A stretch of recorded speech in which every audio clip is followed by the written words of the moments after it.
know how to do the intro. Go ahead. Hi, hello. I don't know what episode this is. 43. Episode 43, not so special. For those of people who are watching on YouTube, they'll see my nice, grainy, low quality because we're watching me through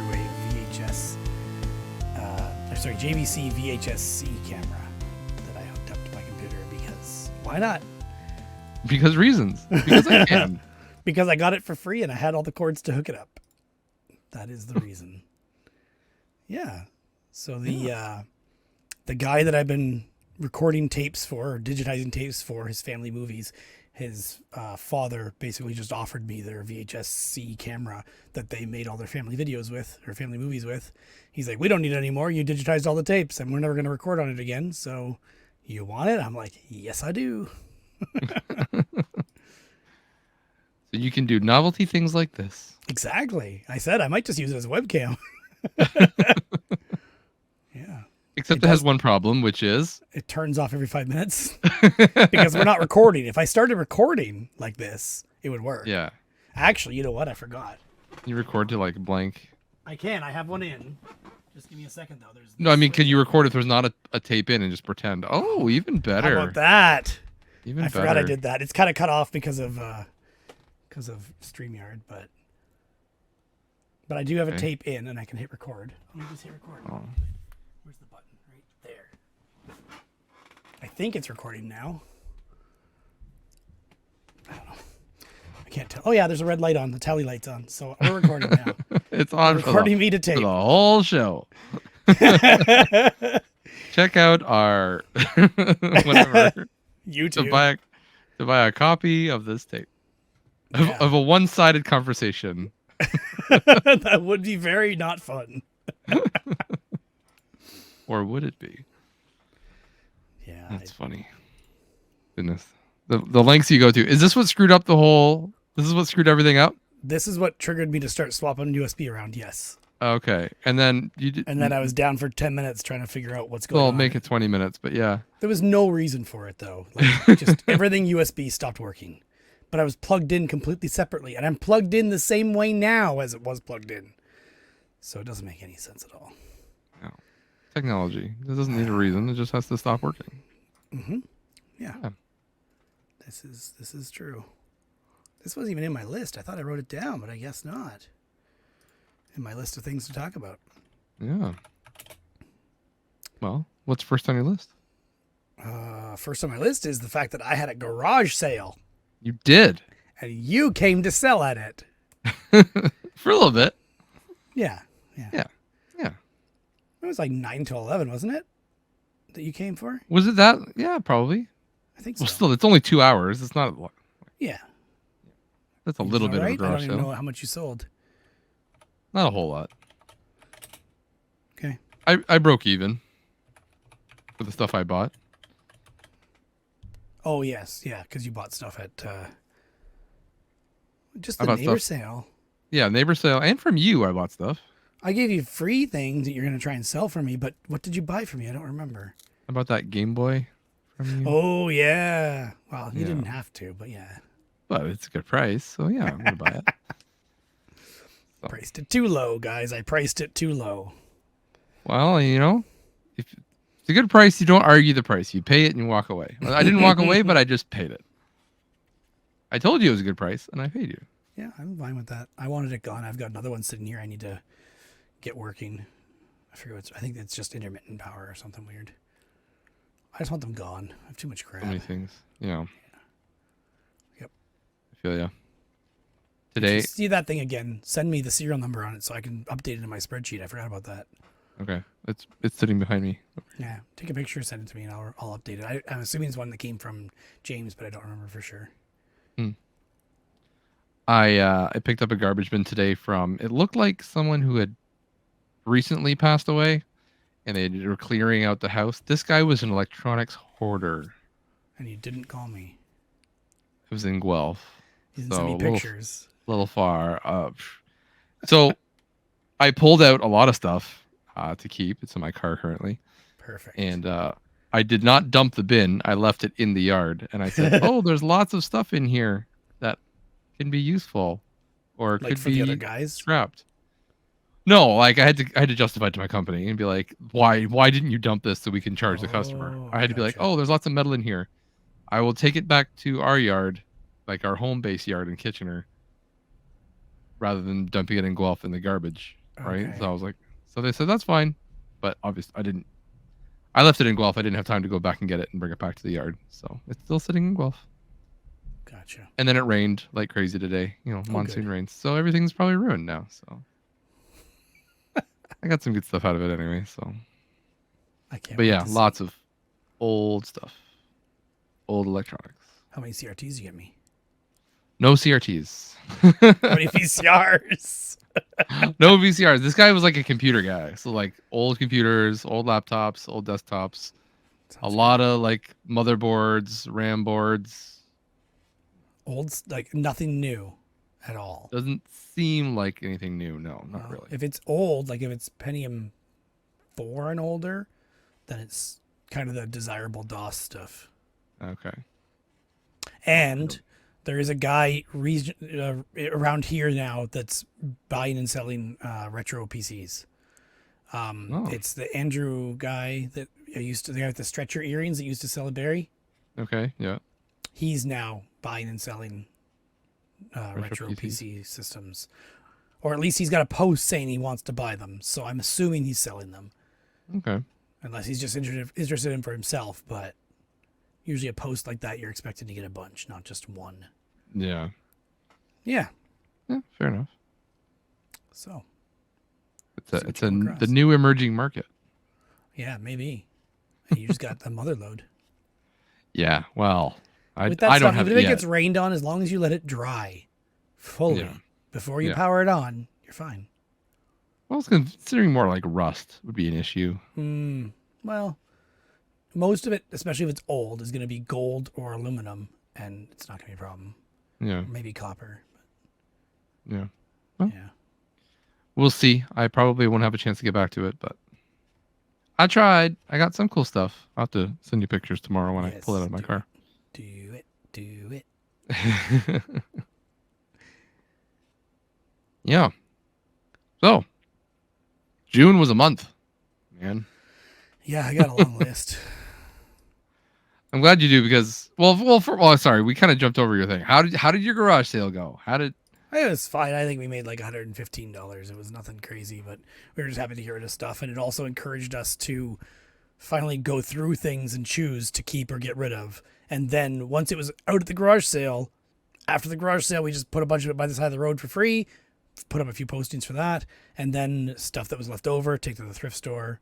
I think we still have some things lying around, but for the most part, it helped us purge some stuff and get some stuff in my garage. I had three plug-in coolers, like 12-volt cigarette lighter yeah. plug-in coolers, plus a small one that holds just drinks.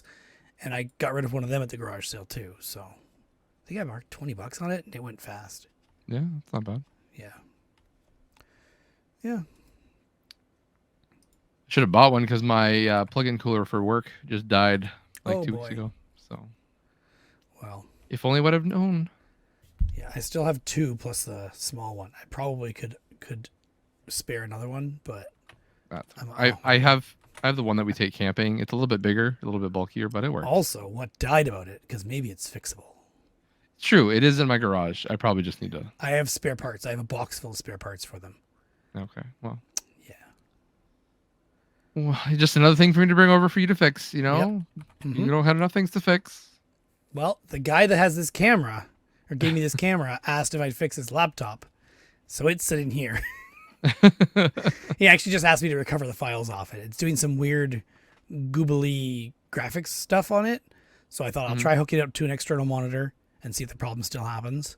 The problem doesn't happen most of the time, but every once in a while it'll freeze and the monitor will go all weird, like it's like distorted pixels. And the external monitor is the same thing. So it's got to be a video card or memory problem with it. But either way, I was able to copy all their photos off of it and videos and whatever else on that thing. So it's good to die if it needs to now. Yeah. Yeah. Good. And he made another list of other things he wants to know if I can fix or not, like a shark vacuum and what else was there? Another camera, but one that records to digital. And he's like, "There's a pixel on the screen because my son dropped it. Can you fix? I'm like, I have no idea. And then there's time. Yeah, Do I have time and to look at money it? worth, and Yeah, well, that's the other thing. If it needs parts, that's a whole another problem. Jeez, you got to stop advertising your services. I'm not advertising my services. Well, that's the clearly you problem. are, because I only met this guy because they have a junk business where they empty out apartments and take away storage units and stuff like that. And the son had posted free VHS tapes, like recorded off TV, and I grabbed them. So then he keeps bringing more and more stuff to me. In fact, I have a box here of ones that I just digitized, and one of them was this Danby air conditioner installation guide, oh, nice. which is pretty entertaining. Not bad acting though. Well, a little bit. It's too The good. voiceover is actually pretty good. Yeah. And I did another one today too. I digitized this one today as well, which was one of the ones I got from a separate or from a thing, which was a Black & Decker automatic bread maker instruction manual on VHS tape. Yeah. Nice. That one I haven't watched yet. If we're showing off VHS tapes here, You have VHS tapes? I do. My funny enough, so it was my birthday in June, That's on my and list. I had mentioned this to my dad when we went to go see the Alien showing last month. Mm. After you had left and my dad and I were talking, I said, "Oh, we used to have this thing, and I remember giving it back to you. Do you still have it? And if you have it, can I have it back?" He was like, "Okay, I'll see if I can have it." Anyways, and I kind of forgot about it, and so for my birthday, I open up. It is the Alien Legacy VHS pack. So not a mini disc player. Not a mini disc player. I did ask my dad about it. He said he was gonna have a look and see if he could find it. So Someone just posted one on Facebook Marketplace today for $80. Eesh. Not even Sony branded. Yikes. I think it was Sharp brand or something. I forget, but yeah. So, anyways, these are the tapes that I watched as a kid. These exact tapes. Okay. I watched these more than my dad was given this by my uncle or his brother. I don't know. He's probably watched them like maybe twice, right? And then I've watched these over 20, 30 times. So I consider them more mine than his. So yeah, he gave them back to me and he said, "They are now yours fully. You there." I was like, "Okay, great." Which is funny because I just gave them back to him like maybe a couple years ago. I was just like, "Oh, I don't need these anymore." I was feeling nostalgic and want them back. Yeah, as we do.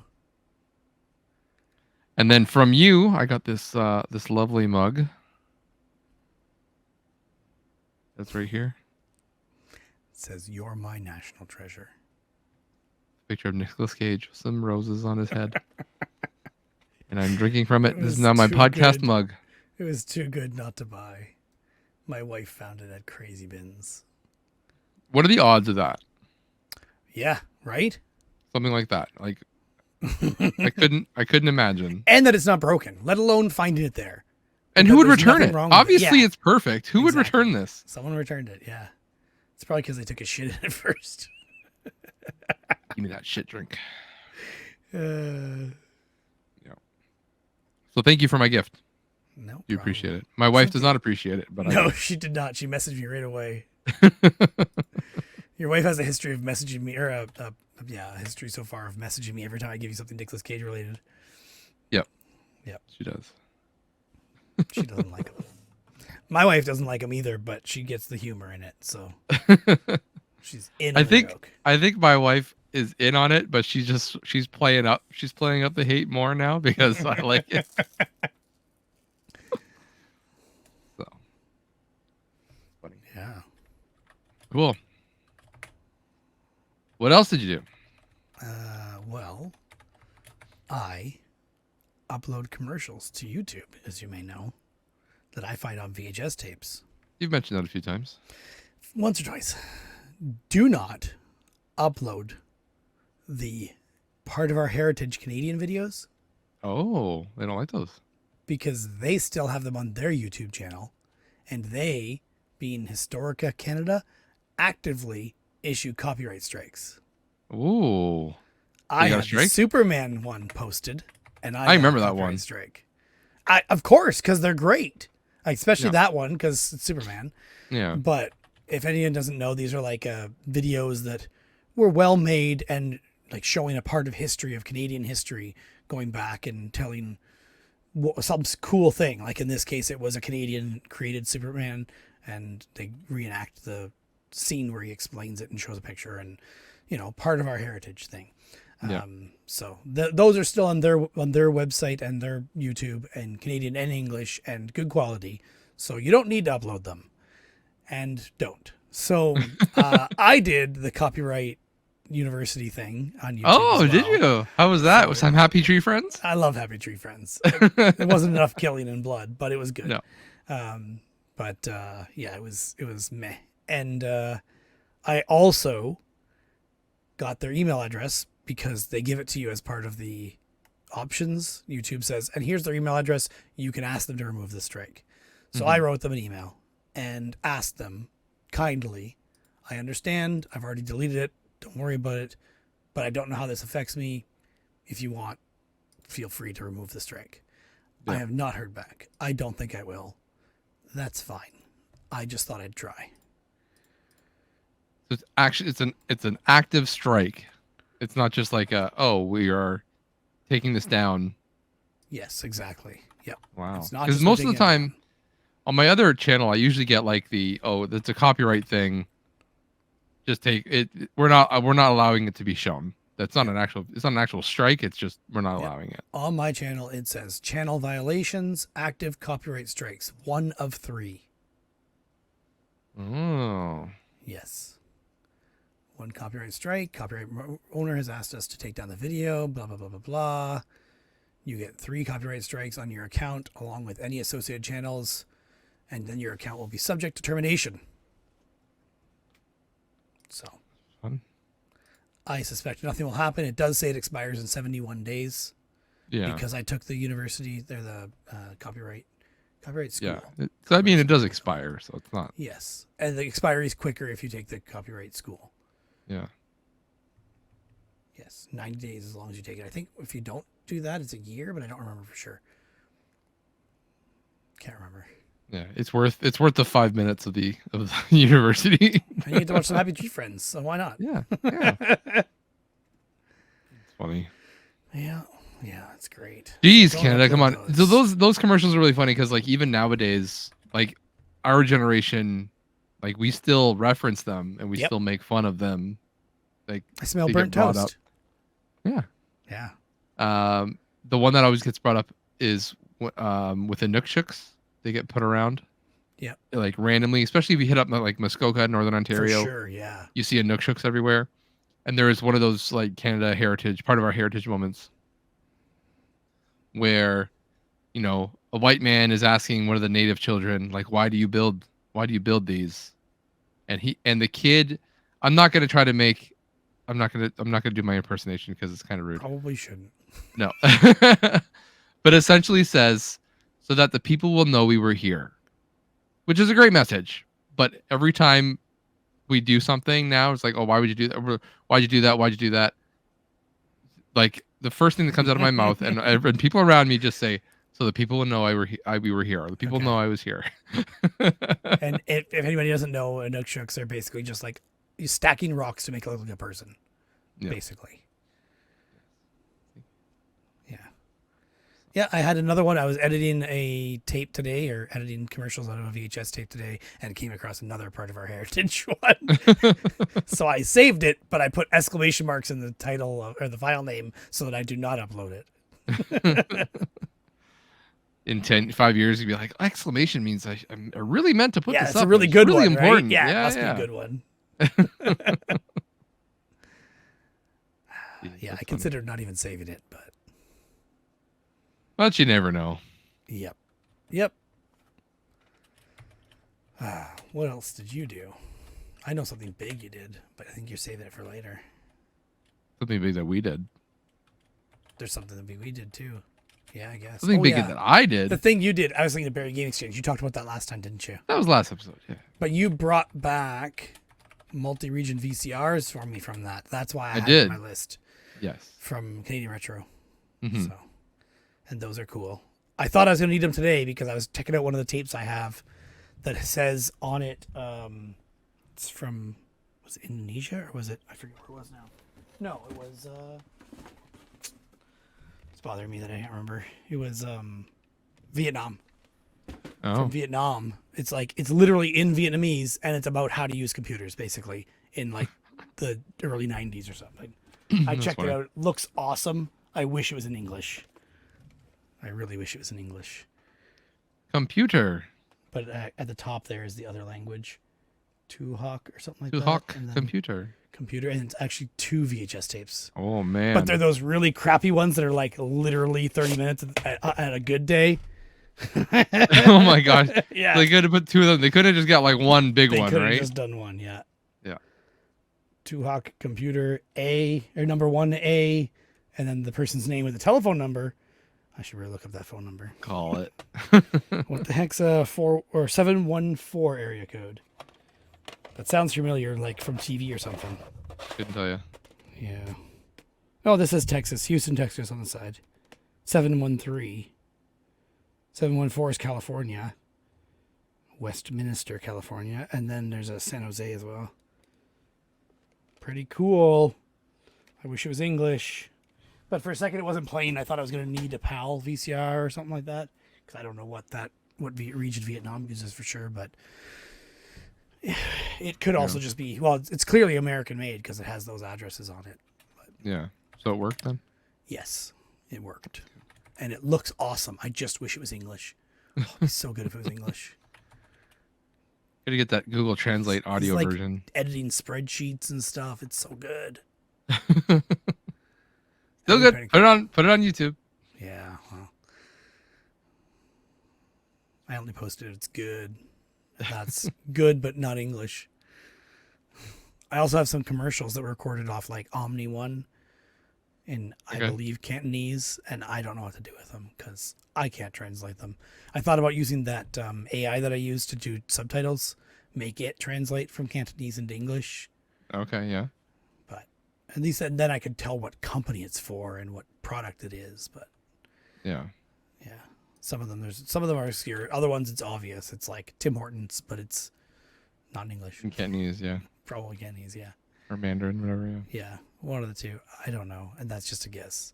But I believe it's on Omni, and they even say like this is Cantonese hour or whatever. So I think. Yeah. Yeah. Yeah, fair enough.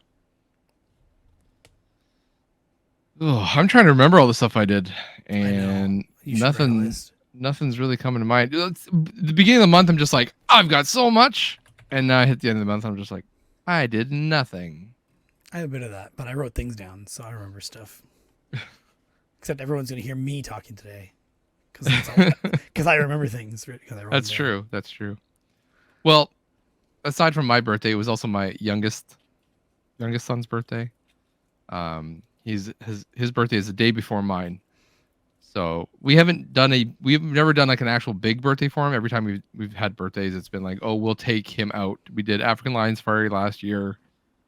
The year before that, it was just like family and stuff like that. So we never actually had like friends come over and do stuff. So this year we decided we were going to take him to the trampoline park. So we invited some of his friends. And he only really wanted to invite like 4 of his school friends. That's all he wanted. Okay. 2 of them couldn't come, so only 2 of his actual school friends were there.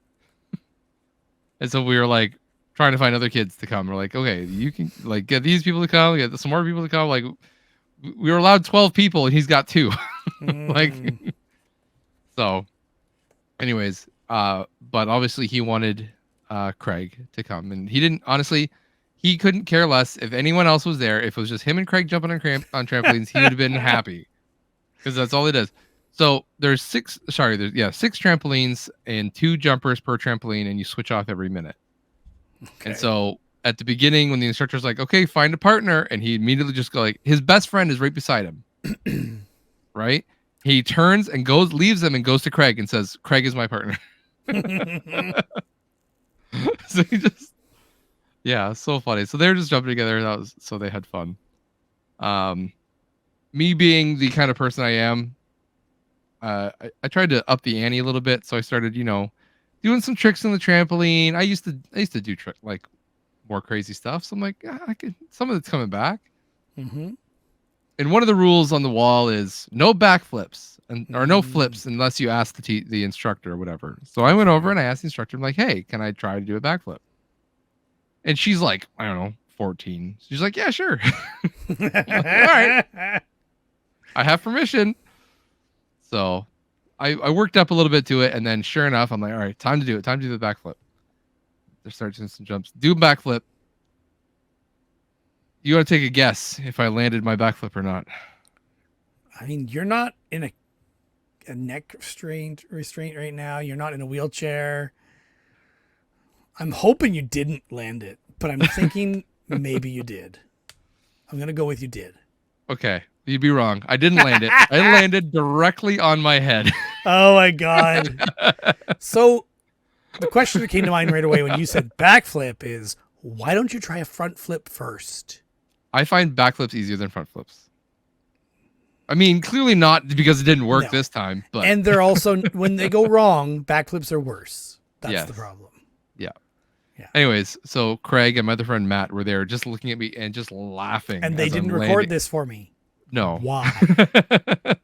Or for your wife even. My wife was also sitting there. I know, but she still wants to have this on record.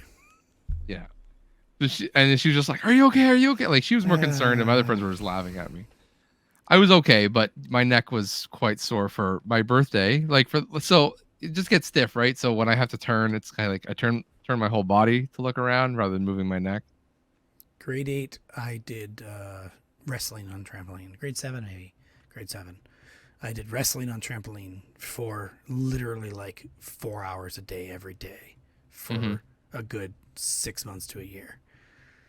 Whenever it wasn't snow on the ground, basically. Yeah. Yep. Yeah. My buddy had one in his dad's shed. I think I meant to mention it before, but maybe because he did a backflip off the top of his dad's tractor roof onto the trampoline onto me. And then it was fine. He landed fine, but then after we bounced, we hit, and his knee hit my teeth, and I swear my tooth was going to fall out. Oh, wow. Yeah. It was great. Yeah, when you're a if kid. only we had the camera then. They actually they have recordings of him and his the two friends that I wrestled with doing that stuff. I don't think they ever brought the camera out when I was there because the one guy's mom had owned the camera. So. Oh, okay, fair. Yeah. I was the same way. Like every time there was I lived at someone's house for a week, or when they had trampolines, so it was just kind of like I was on the trampoline every day. So, or do that X times however many months or years that we would do that. And yeah, I used to do flips all the time, so I'm just like, oh, it'll come back. Everything comes back. No, this did not come back. So yeah, see, your mind knows how to do it. Your body's just no longer capable. Because I'm old now. I know. Yeah, yeah. And out of shape and out of practice. Yeah, all those things. And no balance, I'm sure too. My balance is good. My balance is good. It's not what it used to be though. Probably not. So, but I knew like we had a big event coming up, and I was just like, I shouldn't have done this because now if I've screwed up my neck, it's going to be a rough event, a rough thing that we got to do. I got to deal with that. So thankfully it was all gone. So, but I was hurting for a couple of days there. So let this be a lesson to you. If you're over 35, don't. If you're over 25. Yeah, that's safe. Yeah. Just don't do anything. Exactly. Just sit in a hole, do nothing. Do nothing. Safer that way. So, back in November, I got some VHS tapes from a guy. And I'm pretty sure it was the guy in Stratford who converts tapes for people for money. Okay. He takes the tapes, they pay him, and then he sells off their tapes. I have problems with that. But if he tells them that's fine, I just suspect he's not, because I found several family videos. Whatever. It's done now. But I got 3 tapes that said on them Rock Revival 1996, 1997, 1999. So I checked out these tapes and also then Googled what Rock Revival Kitchener is, found their Facebook page. Rock Revival Kitchener was basically a bunch of adults get together and have a rock and roll like battle of the bands lip syncing contest in full costumes and everything. And they did this from the 1990 up until, I'm not sure when it ended, but they definitely did like a reunion type thing last year. And apparently it's over now, but they've been doing it for a long time and they did it a long time. So I found these tapes and I reached out to their Facebook page saying, you know, I've got these tapes. If just wondering if you want them, are they valuable to you? Like, do you need them? Do you have them already? And they never answered me. Just a bot message came back saying, hey, thanks for contacting us. We've received your message and appreciate you reaching out. And that's all it was. So then back in June, I also messaged them again with the same thing. And they didn't say anything. Sorry, June 11th, not back in June, but June 11th, like recently. Yeah. And they didn't say anything. But then this past Monday, so 2 days ago, yesterday, what is this? 2 days ago, they reached out to me and said, hey, sorry I didn't get your message. I honestly thought this web page was deactivated, or this Facebook page was deactivated because we've discontinued the Rock Revival. However, we're definitely interested in the videos just for archival purposes. Let me know when I can pick them up or what you want or whatever.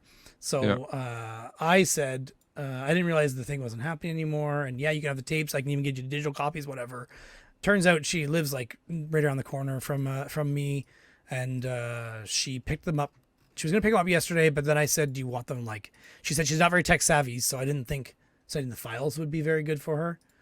So I burned them to DVD for her. So that took a little longer. I did that last night. And I gave them to her today, and she was super happy to have them. I gave her the original 3 tapes and 3 DVDs, copies of the tapes. So, yeah, nice, pretty cool, pretty fun, and it is ridiculous. I should have actually queued up some to play here, but also any kind of lip syncing battle stuff is pretty. It's pretty great. They have like the last one, 99, I think it was. They had they were playing at the Transylvania Club in Kitchener. Okay, yeah. And they did Rocky Horror, like the Time Warp. Pretty funny. Pretty good costume. So is it the same people all the time, or is it just? I think there's probably a reoccurrence of some people, but I don't think it's all the same. Okay. Yeah, she said she's only been doing it. She being the girl who came to pick up the tapes, said she's only been doing it more recently, and she wasn't there back in these days when these tapes are from. So yeah, I was looking to see if I had them handy, but of course I don't remember where they are. Buried in a folder. Hey, there they are.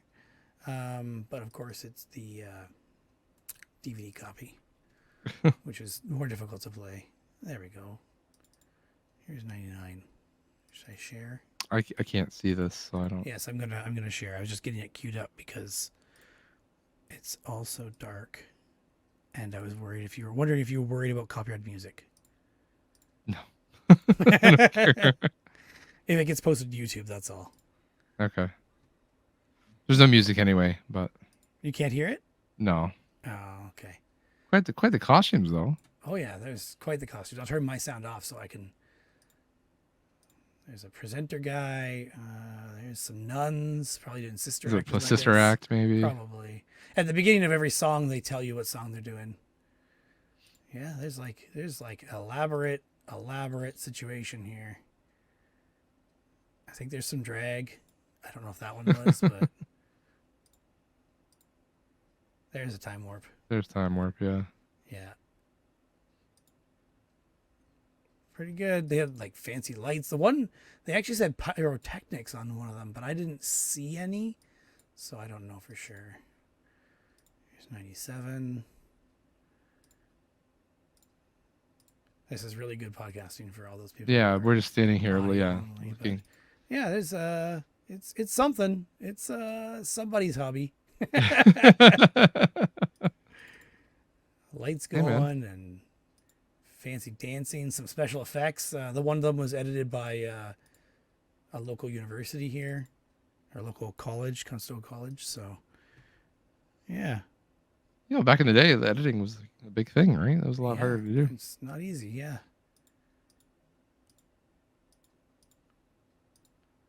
Pretty fun. So get those tapes back to those people, and hopefully they needed them. I don't know yet. They said they have to contact another guy and see what he has in the archives. And these may also be different versions, because if they were edited by Constable College, it might have just been someone's college project. Yeah, true. Yeah. It looked, I mean, the production quality looked pretty good. Yeah. Being like a home movie thing. Yep. So. There's like slides at the beginning of almost. I think one of them looks a little jankier than the other ones, but. Cool. I don't really know what else I did this month. I did I've been training another person. I've trained. Oh. My tape ended. We ran out of tape. We've lost. You're now no signal. Hello, I'm no signal. It's back on, but it'll turn off if it's turn off in 5 minutes. I don't know if it's recording or rewinding. I didn't hear it, but yeah. What was I gonna say? Yes, I'm training again. This is the 5th person I've trained this year, which is a lot. How many of them still work here? Work there? Oh, what is it what's doing? going on? What's going on? I was trying to here? rewind the tape, but it's flickering. I don't know. How many of them still work there? So far 2. One of them that was just trained. No, sorry, then 3. Okay. Yeah, 2 of them have left. Yeah, that's not but terrible. We'll see. This guy, I don't know if he's gonna stay. He's a guy who used to work here, but he was driving a different truck. He was driving a transport truck. Yeah, bigger truck. But now he's moving to the roll-off, which is a different thing. So, but we'll see how he does. He's used to like transport truck's pretty slower paced job. You're doing one thing, whereas like what I'm doing is just like, bing, bing, bing, bing, bing. You got to go quick. Speed is the key. So he's just not quite used to that pace. But so we'll see. I've done my best, but it is very tiring. Imagine having to train your position 5 times in 1 year, just hoping that one of them will stick. It's a little rough. Doesn't sound fun. No. I mean, I get a training bonus, but sometimes it's just not worth it. It's worth it because it's money, but it's like, I just want to like actually just do work. It's tiring, like just sitting in the passenger seat. Okay, now do this. Okay, now do this. Okay, now do this. And it's not like you can slack off either. You kind of need to be on all the time in case they screw up. Well, when they're doing stuff, when they're driving, I can. So I can get to that like a little bit. I was able to slack off a little bit during that time, but yeah. Yeah, I watched a movie while I was training. That's I'll spoil that now. Let's see if I can start recording now or not, and see if it'll come. Recording over your record? Yeah, I'm not worried. It doesn't look like it. Looks like it's still rewinding, is my guess. But you're so distracted by your new toy. I know. Anyway, I can just change back to the regular camera too. It's a little bit better quality, but it doesn't say not so special across it. Well, you could change your little thing so it does. All right, let's see if this works. Oh yeah, I'm on low quality mode, so I need to go switch that. Excuse us while we tech support. Whoa, yeah. I'm bigger. I got so used to the other thing now. Like, I don't know what you're talking about. Yeah. Well, I had my underwater drone out when I went camping with my family, and I realized that 3 of the 5 motors seized up. Ooh. And I was like, how did this happen? What is going on? Everything I was reading was just like, did you use it in salt water? I'm like, no, there's no salt water around here. How could I use it in salt water? Then I went checking my footage from when I was using it with 3 motors broken, and remembered that the pool that I used it in last year at the cottage we stay at is salt water. That would do it. Yeah, apparently that did it. So I found a really good price on replacement motors and ordered all 5 replacement motors, even though I only needed 3 of them because you never know. You're going to need spares compatible, eventually. but yeah. I can swap them. I did take the old motors and clean them up and sanded the inside, and some of them I repainted the inside to stop rust from forming, but one of them's still a little bit finicky. And also when you sand magnets, it's very hard to get all that residue off. Okay.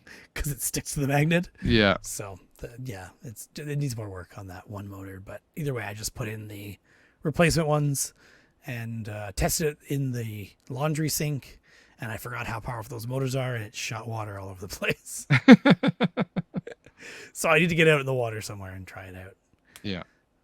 As I was telling my brother when he was talking about fishing, I'm like, well, you know what you need? You need someone with an underwater drone to scout out the fish. He didn't buy it. No, he didn't buy it. He also said where he fishes is usually really murky, but it's just an excuse. Just an excuse. Yeah. Well, you have underwater drones. You have a drone to test, and I've got two more inflatable boats I got to test. So yeah, let's go. Pick a weekend. Let's go right now. This weekend. We can go this weekend. This weekend? I don't know. I think this weekend actually had nothing going on. It's a long weekend. I do have one thing going on this weekend that I was going to tell you about, and I forgot. Okay. VHS sale. Uh-oh. On Beaver Creek Road. That one that I think I sent you pictures from before. Okay. We should go on Saturday. I don't need more VHS. Let's yeah, be you real do. here. You need some Nicolas Cage VHS. I do need some Nicolas Cage VHS. And they'll have them. Or at least some of them. But will they have Time to Kill? As Josh holds up Time to Kill on VHS. So Sorry, you bought it on Nicolas eBay? Cage. I bought it on eBay. I did the add to watch list, and no less than 5 hours later, I get an offer with a lower price. Yep. I did that with something on eBay too, and I think I was still like, it's too expensive. Yeah. Oh, it was a battery for this camera. So yeah, I took the plunge. I've never ever seen this, so I figured I would buy it while it was there. Yes. No, I've never seen it. I've never seen it available. Yes. Never seen it anywhere ever. Yeah. It was even hard to find online. Which means I need you to digitize this copy so we can update the YouTube copy. That's easy to do. Because the YouTube. I don't know how I digitize a tape. You have no idea. Yeah. I want high quality though. You know, like the highest. HDMI. It's right here. It's right here. My camera did come with 2 batteries too. Oh, I'm pointing to the wrong camera now. It came with a battery. And because I'm a weird electronics hoarder, I had another one sitting in my bin of crap that I was like, I wonder if that's compatible. Yep, it is. And it holds a charge. Not a great charge, but it holds a charge nonetheless. So does that mean you could use... Remember I gave you a bunch of like recorded VHS tapes or VHS-C tapes? I think they were VHS-C. You gave me VHS-C? I think so. And there was like how to play basketball, like high school student trying to teach you how to play basketball. What? Yeah. You gave me those? I think so. I don't think you did.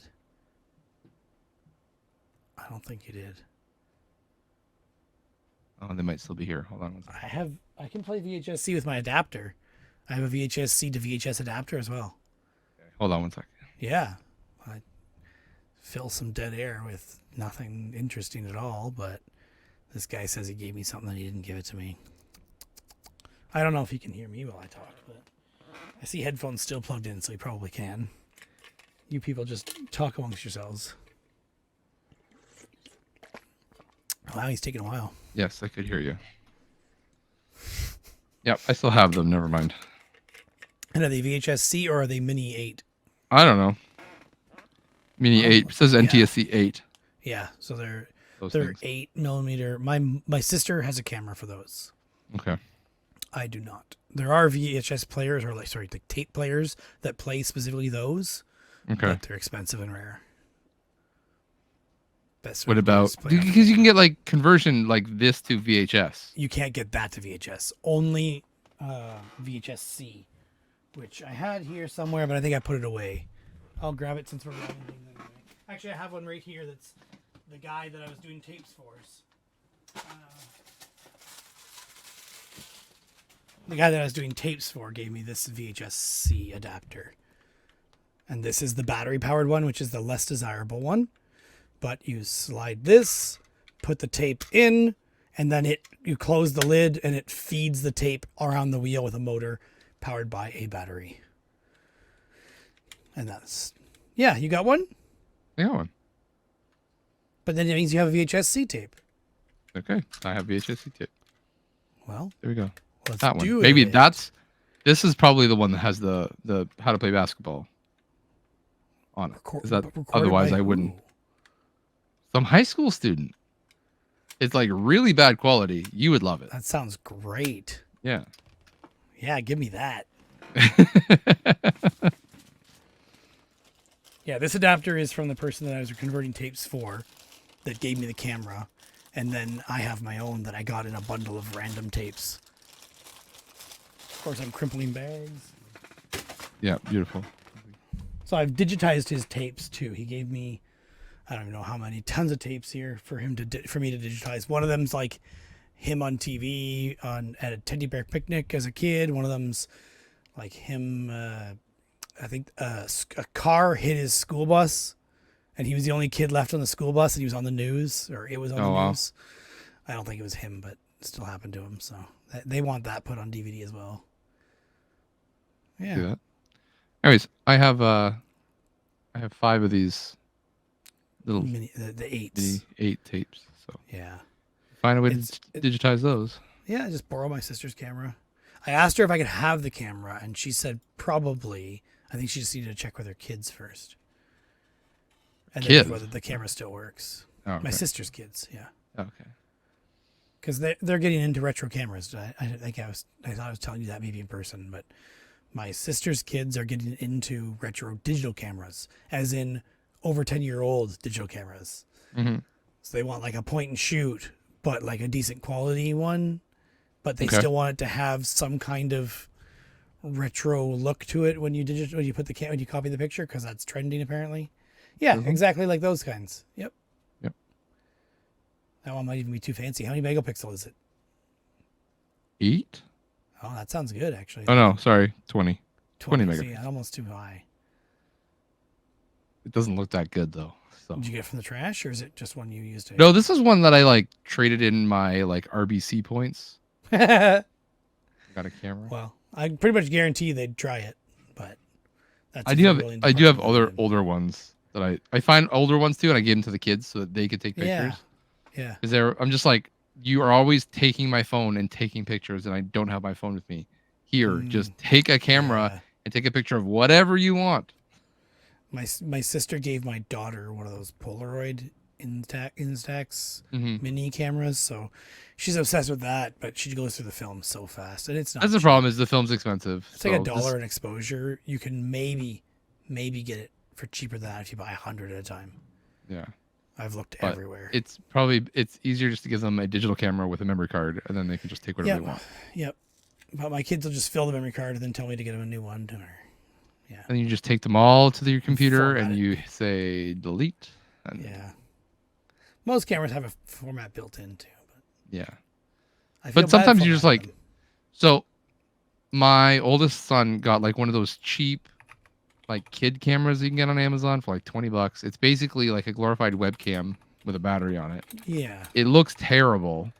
Yeah. He got it for like his 2nd birthday, and he's turned 7 this year. And this year so it went through him and then his brother. And there's like a 32 gigabyte card in there, or an 8 gigabyte card. And when you're taking, like, the pictures are kilobytes. Yeah. Right? Like, you put thousands of pictures on there, and not going to make any dent. Yeah. So I finally went through and pulled the pictures off from how many years ago. And it's kind of fun to see stuff from like his perspective at that, like what he thought was interesting. I have a folder of those too, of like pictures Sean took with his camera. Because my kids have had their own phones that were our old phones for a long time now. Okay. I try not to let them just sit there taking photos, but the odd times they do. And it's pretty fun to see what they take pictures of, like their favorite stuffy and the toys and all that stuff. Yeah. So, yeah. whole folder of that. So, well, what else did you do? I'm looking at the weather for this weekend to see if boating is an option or not. And Saturday is going to be rain. But Sunday, I'm busy Saturday, but maybe Sunday. Sunday looks pretty good, actually. And we do have Monday, too. Yes, it is a long weekend. Actually, the day you're hearing this should be Monday. Should be. Depends on Josh's editing, which is Canada Day. Happy Canada Day. Happy Canada Day, everybody. I guess we should have opened with that, And happy 4th to everybody who's American, because this will be, maybe they'll listen to this on the 4th. We don't know. Happy Thanksgiving to Mighty Q Dog when he gets to this. It'll be Thanksgiving. Happy New Year.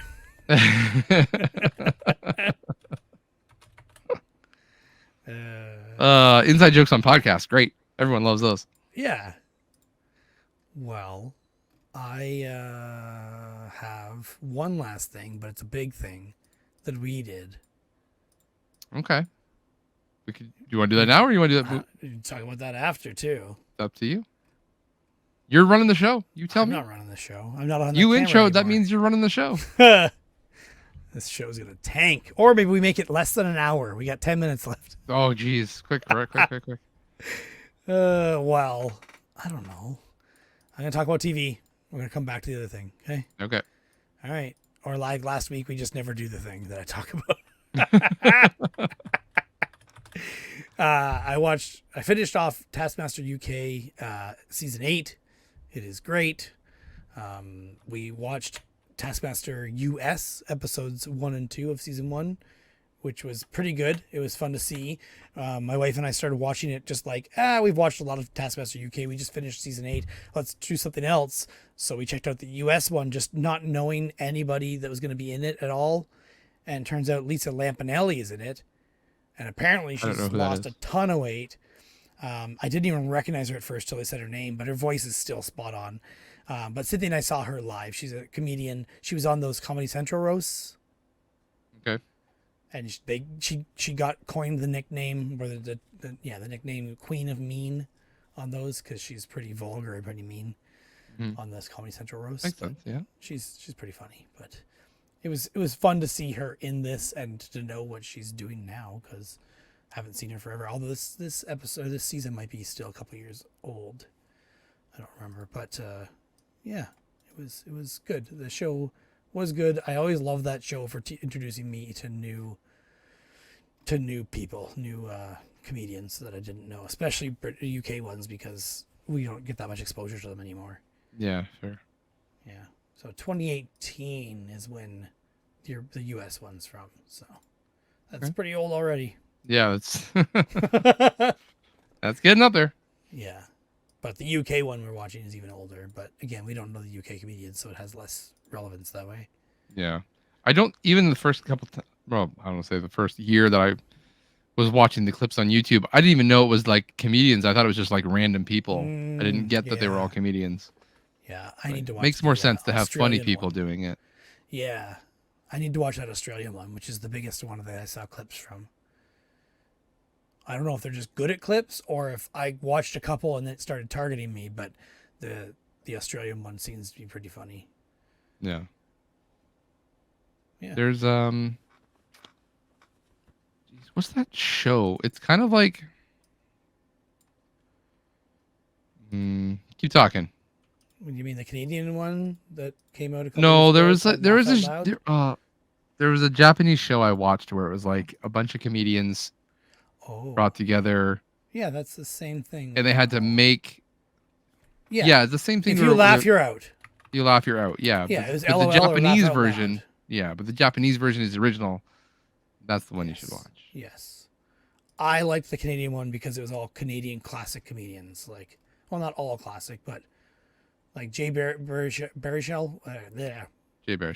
Baruchel? That's not how it's spelled, but anyway. Anyway, he was the host.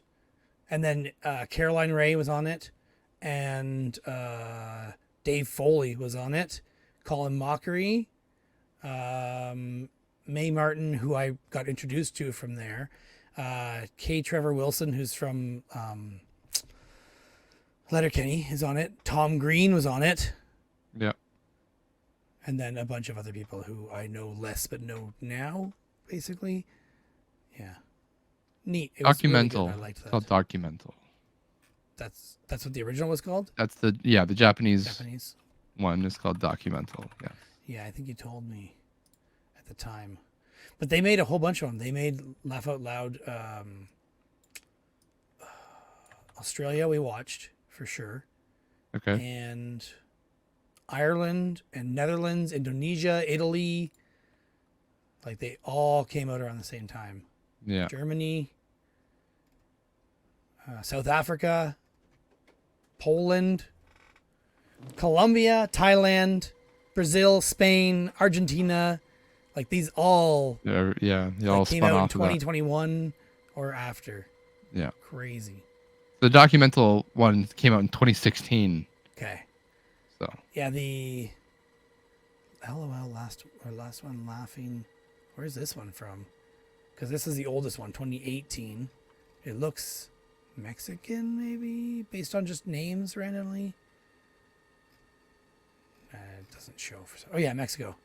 So the Mexico one was pretty old. It was only 2 years after that one. Oh well. Yeah. Good. So good. And again, it's fun to see the comedians, and you get to know their personalities and see who you would like to see. Basically. Yeah. Did you watch stuff? Oh, what did I watch? Nothing. I didn't watch any TV. I meant to watch The Boys season 4 Oh yeah. because that came out, but I haven't gotten there. This month has just slipped away. I keep seeing ads for that and thinking, oh, is the new one out yet? It's out. Is it on a Plex server near me? It's on a Prime server near you. That's true. All right. Well, my son and I forget what this is going on. I think my wife and my daughter went somewhere, a birthday party for my daughter, maybe. She went to some friend's birthday party. Anyway, just me and my son were here, and we were eating lunch together, I think. And I'm like, you want to watch a movie? And he's like, yeah. And then he picks like the Sonic 2 movie 2 or something he's seen a million times. I'm like, no. We're watching something you've never seen before. So I went through Plex stuff that I was recommended at some time and it downloaded and I didn't even remember that I had.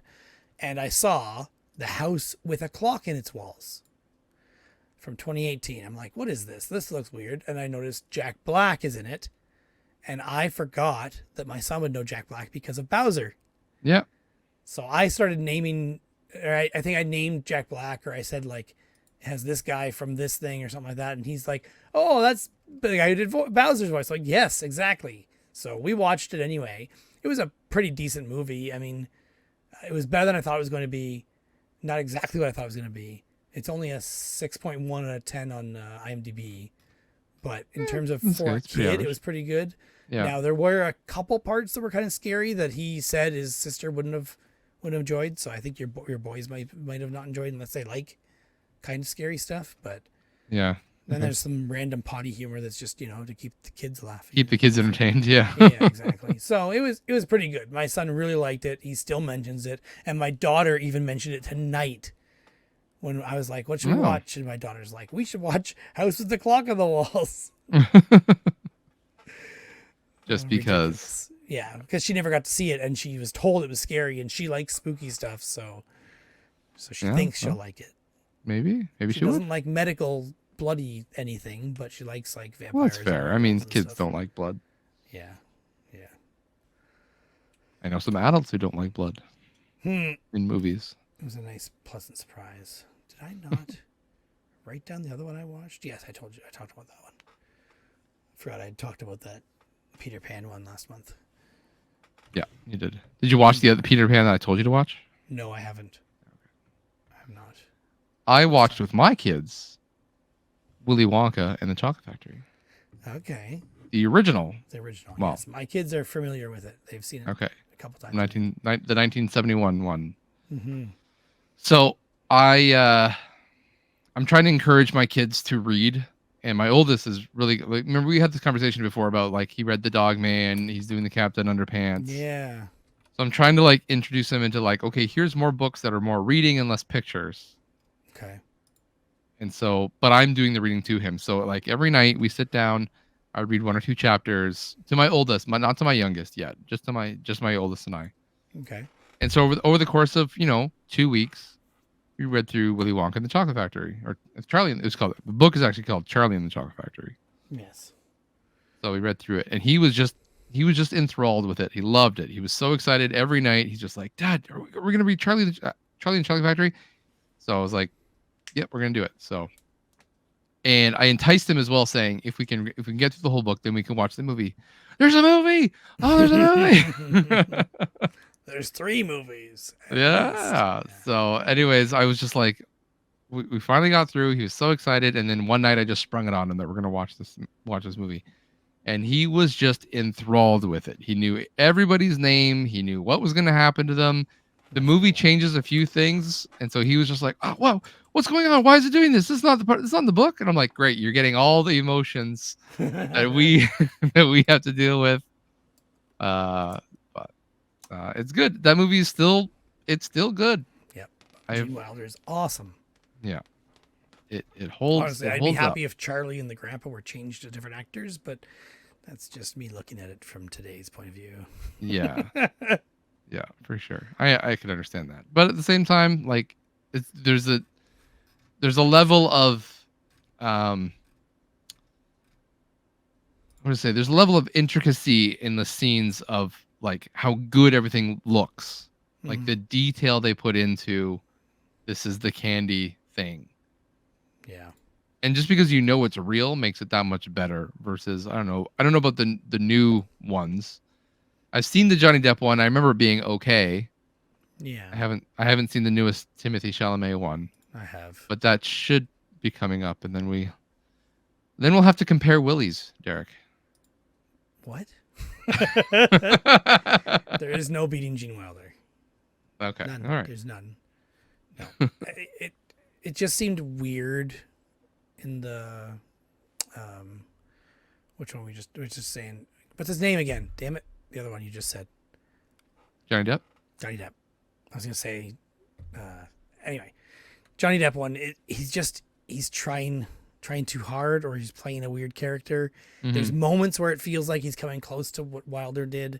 And yeah, I don't want him to do exactly what Wilder did, but his character just seems weird. Like he's a child. He's trying to do Michael Jackson being a child. Like it's just weird. Yeah. Not in the right way. I really like Gene Wilder's, but it makes me really wish I watched more Gene Wilder stuff. I keep meaning to watch more, but anyway. And then the more recent one, the most recent one with what's his name from Dune. Timothée Chalamet. My wife recognized he was from Dune. I was like, oh yeah, that's where I know him from. Because we just watched Dune, like seriously, like 2 weeks before we watched that one. And he was good, but it's meant to be him when he's younger and not as weird and not as developed in who he is. Okay, and not as in eccentric, isolation for so long. Yeah, not as eccentric.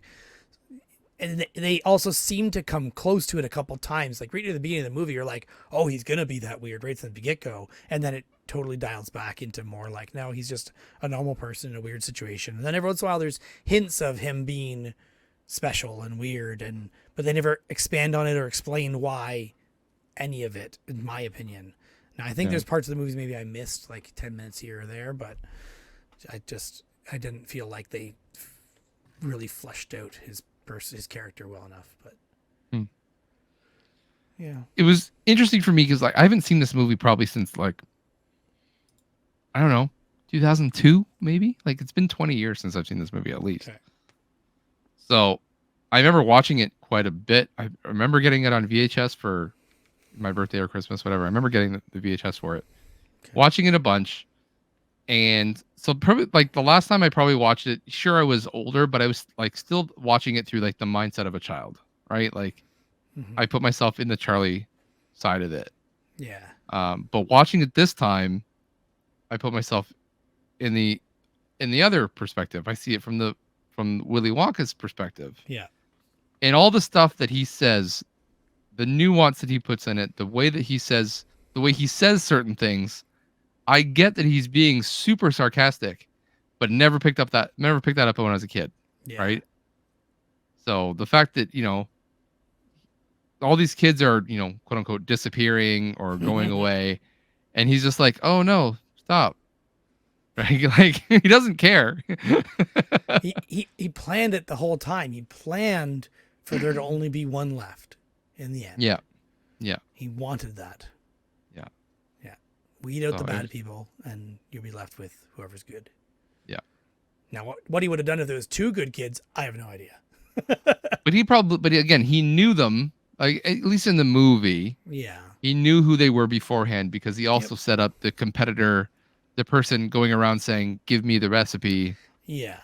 But And I'll make you rich. And he could have just figured out. He could have just found the person. He could have just found Charlie basically randomly in society if he really wanted to. Yeah. Yeah. And obviously the difference in the book is like, you know, they Grandpa Joe and Charlie eat the bubble gum that makes them float or whatever. Soda, I thought it was. Or soda, sorry, soda. Yeah. Obviously in the book they don't touch it, but in the book they do, and then they float. And that's what causes Willy Wonka to freak out at the end saying, "You get nothing," you know, whatever. And so like my son was very confused. Like, what? He's like, "What? I thought they're supposed to get, like, why is he being mean? Why is he not giving it to Charlie?" Anyways, it was just interesting to see him be like, that didn't happen in the book. Yeah. Starting him off early with, that's not how the book went. Yeah. The book was better. Anyways, so that was the first one we're on. We're on to James and the Giant Peach right now. So we're reading that a couple chapters every day. Yeah. I've seen that movie just recently, actually. Yeah. So that's the idea, is we're going to get the movie for that one. And I've been going through, I mean, buying stuff at thrift is getting harder and harder. So it gives me something to do. So I've been through all the book sections now, and I think I've got all the Roald Dahl collection that I bought. So we're just going to go through those. Okay. Sounds good. I don't know what else there is in that collection. Oh, so many things. Idea. Roald Dahl was one of the ones I read. I read every book I could find of his. I read, and there's a few in this collection that I haven't read before. So, yeah, he even has two autobiographies in that collection. One's called Boy, and the other one's called Going Solo. I read Boy. It's about like him growing up in, you know, private school or Catholic school, whatever it was. Fantastic Mr. Fox is in here. Fantastic Mr. Fox is good. That's a better book. The movie is probably a little bit too advanced for my son because it's very grown up. It's very silly, but the humor is very like grown up humor. I don't want to say adult humor because it's not like sexual or innuendos, but it's just like, oh, you have to understand mortgages and, you know, mortgages and marriages. That's what kid doesn't? Yeah. So when are you going to work your way into the Gremlins with them? I don't know. I haven't seen Gremlins, so. Seen the movie? No. Oh, damn. Never. I meant to watch it at Christmas time, I've but it just seen it. didn't happen. Yeah. I don't know if I've seen it all in one sitting or not, but. Why am I not surprised? Yeah. But it's one that I have seen more of. I can't remember if it was Gremlins 2 that I saw recently more of, though. Why? Was it recording on tape, maybe? I can't remember. Yeah. Strange. Yeah. What else you watch? You watch something else? Yeah. I watched American Hustle with Christian Bale, Amy Adams, Bradley Cooper, Jennifer Lawrence, Jeremy Renner, and Louis C.K. Okay. Are you marking these down on your not so special movie list? Because that one doesn't beat out the other one. Okay, gotcha. House with the Clock on the Walls, I maybe could fit somewhere, but again, it's not very high points. I just put it in again. You can fill in points later. You can replace. Streaming 1 point. So American Hustle. It was like I don't know who recommended this to me or why it was on my list of things to watch, but I did enjoy it. It was interesting. It was good. I did not like Christian Bale's character. Like, it was just him playing that character was too much Christian Bale for me.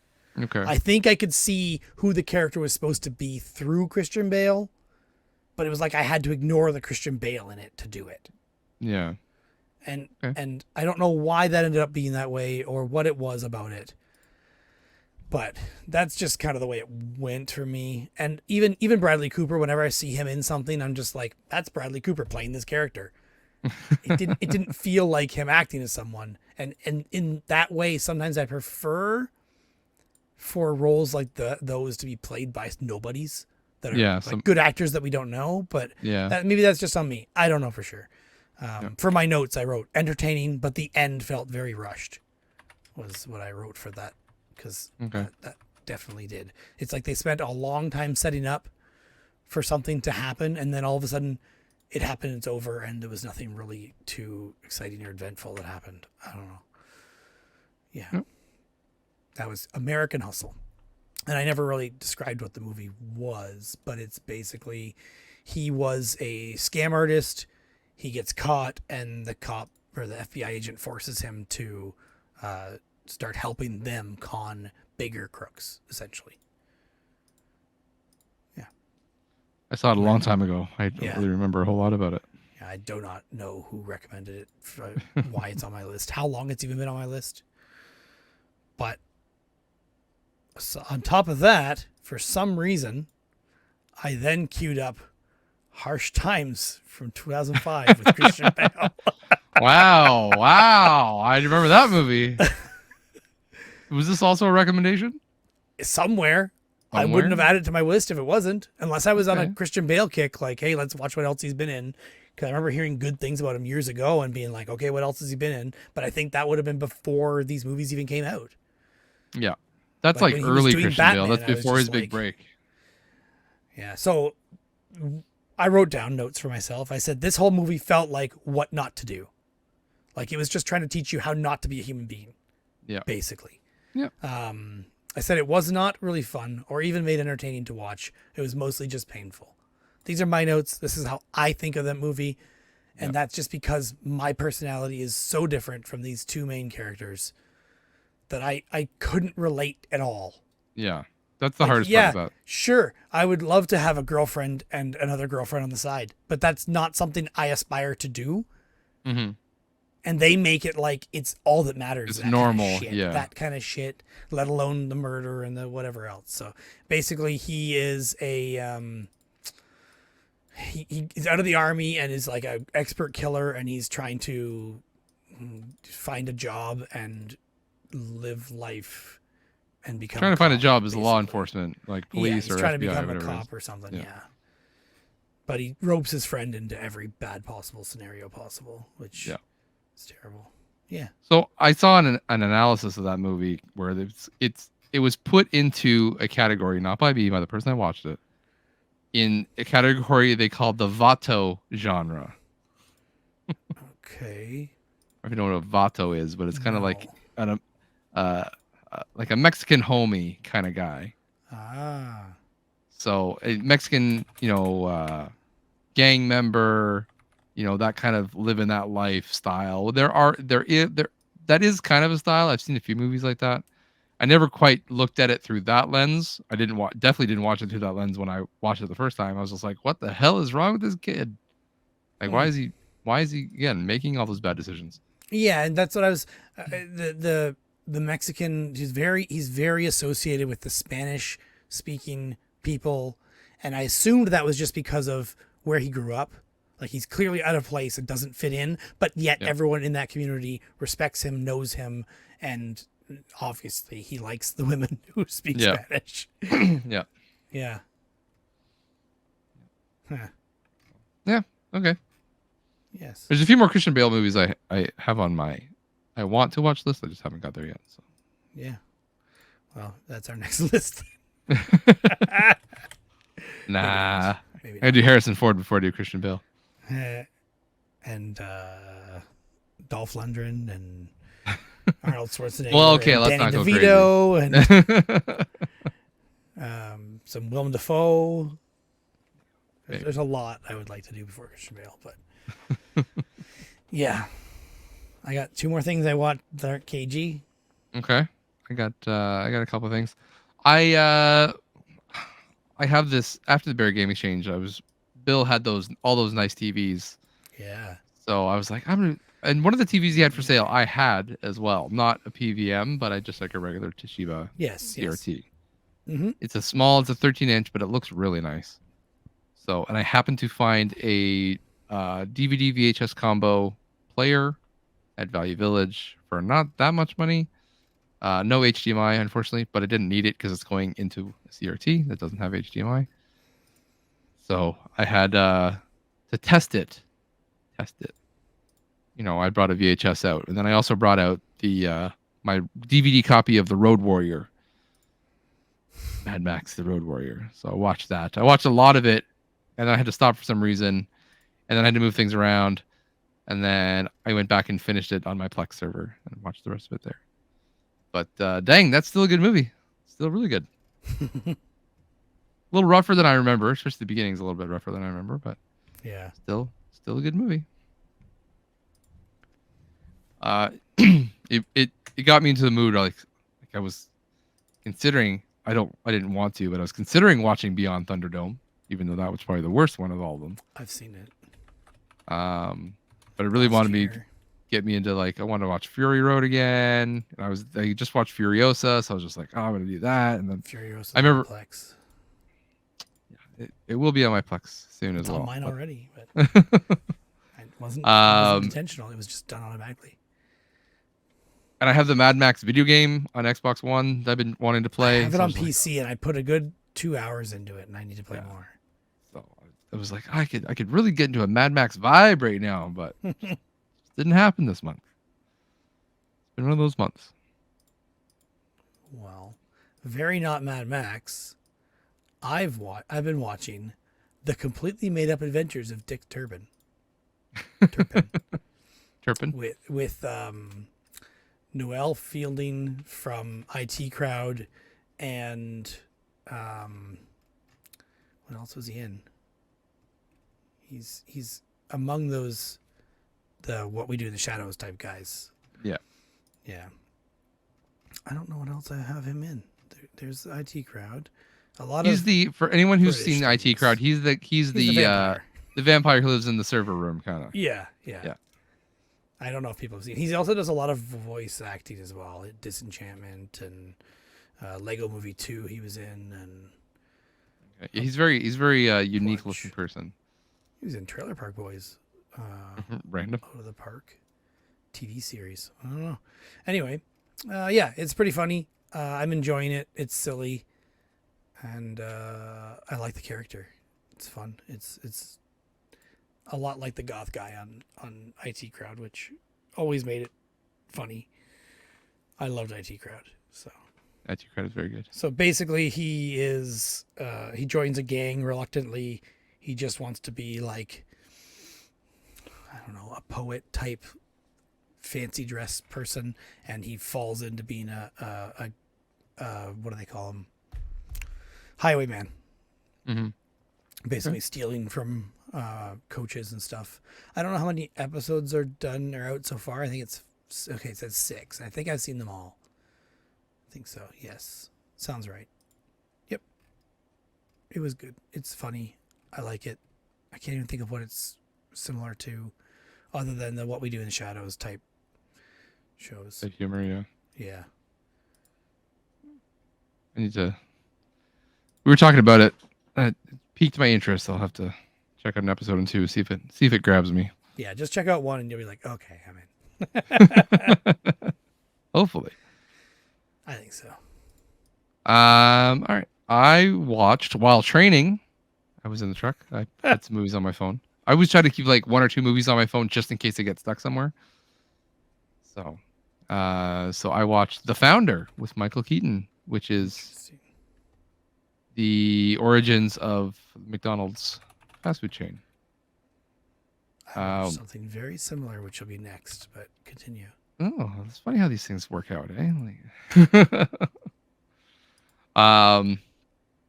It's I don't know. I don't know how true it is.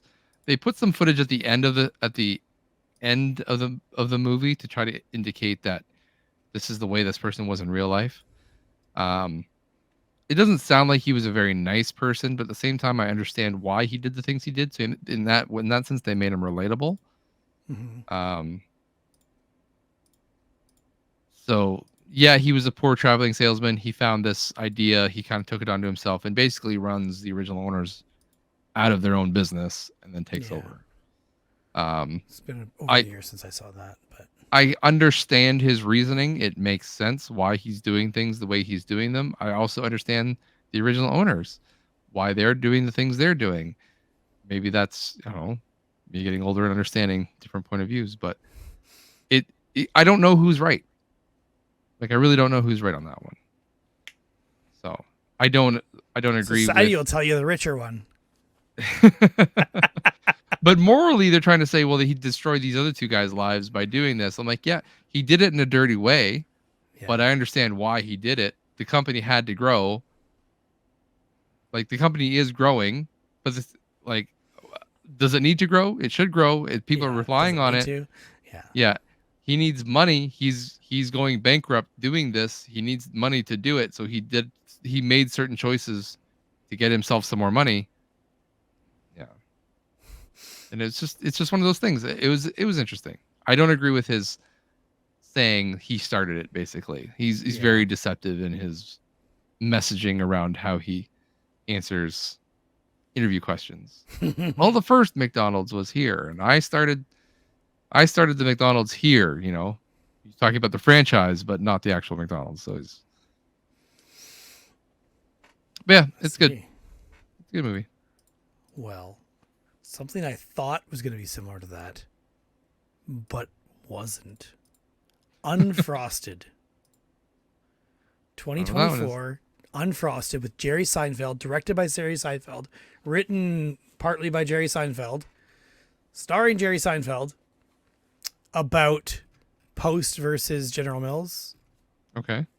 No, sorry, Post versus Kellogg's. And they basically take the founding story, like similar to that, and make it into a comedy where almost nothing's true. Just the concept is basically true. He says, apparently in an interview, that he never asked permission from Kellogg's or Post to do this. It is funny. It is ridiculous. It has tons of actors you will know. And I suspect because it's Jerry Seinfeld, they did it on a shoestring budget. Yeah, probably. For everybody just said, pay me $1 or whatever. Like, just everybody. Jim Gaffigan's there, and Christian Slater, and Hugh Grant, and Jerry Seinfeld, like I said, and who else? There's more people here, but it's showing the kids. Amy Schumer and Patrick Warburton. I know him, but I can't remember his name. He's the Seinfeld, whatchamacallit guy. Okay, so all these stand-up comedian guys. Live action, The Tick. Okay, yeah. Yeah. Anyway, tons of people in it. You know, recognize so many of them, and yeah, it was ridiculous and funny. But I liked it more than I thought I was going to. Once I realized it was comedy, I thought it was going to be disappointing, but they did a fun job. Okay. Mm-hmm. Cool. There was someone else in it that I swear was like, oh, that's surprising, but I can't remember who it was now. Yeah, it doesn't matter. It's a lot of people. Unfrosted. Yes. I've got one more that's not Nicolas Cage related. I have no more that are not Nicolas Cage related. Okay, all right. So this is I don't know if you know of the YouTube channel called The Outdoor Boys. But okay, interesting, because I hear people talking about this all the time. Apparently, this channel is blowing up. It has been blowing up for a couple of years now. This guy was a lawyer, and he's given up his job as a lawyer to do YouTube. That's how big he's hitting it. Okay. And it's just a wholesome guy. He's a dad. He's got 3 boys and a wife, and he just goes out and does stuff in the wild. So he's like either surviving or going on a trip somewhere, and he vlogs the whole thing. He's just a vlogger. He used to do weekly videos. Now he's doing bi-weekly videos. And it's just, they post like Saturday mornings, I think it does. So okay, it's one of those things that you just started watching. I found out like my nephew watches him. Huh. And I had someone over at my house, and I had YouTube up, and they're like, "Oh, outdoor boys." I'm like, "Who are like?" I didn't even know you watched YouTube, and here you are like naming channels. This sounds a lot like, in terms of popularity and everybody just watches it, D Almighty, that guy who did scuba diving and finds guns and cell phones and watches. Oh yeah, yeah. I was so surprised to see, number one, how popular it was. Number two, how many videos he had. And number three, how many people watch it casually and know of it. And I had no idea for years that it existed. Yeah. Huh. Yeah. So it's just one of those channels. Anyways, he just recently posted this past Saturday, as of recording. He just posted like an hour and 42-minute video of him in Africa with his boys doing stuff. So obviously I was curious, having lived in Africa for much of my life. So I watched it. It was, I mean, it's feature length. I didn't count it as a video, but it's feature length.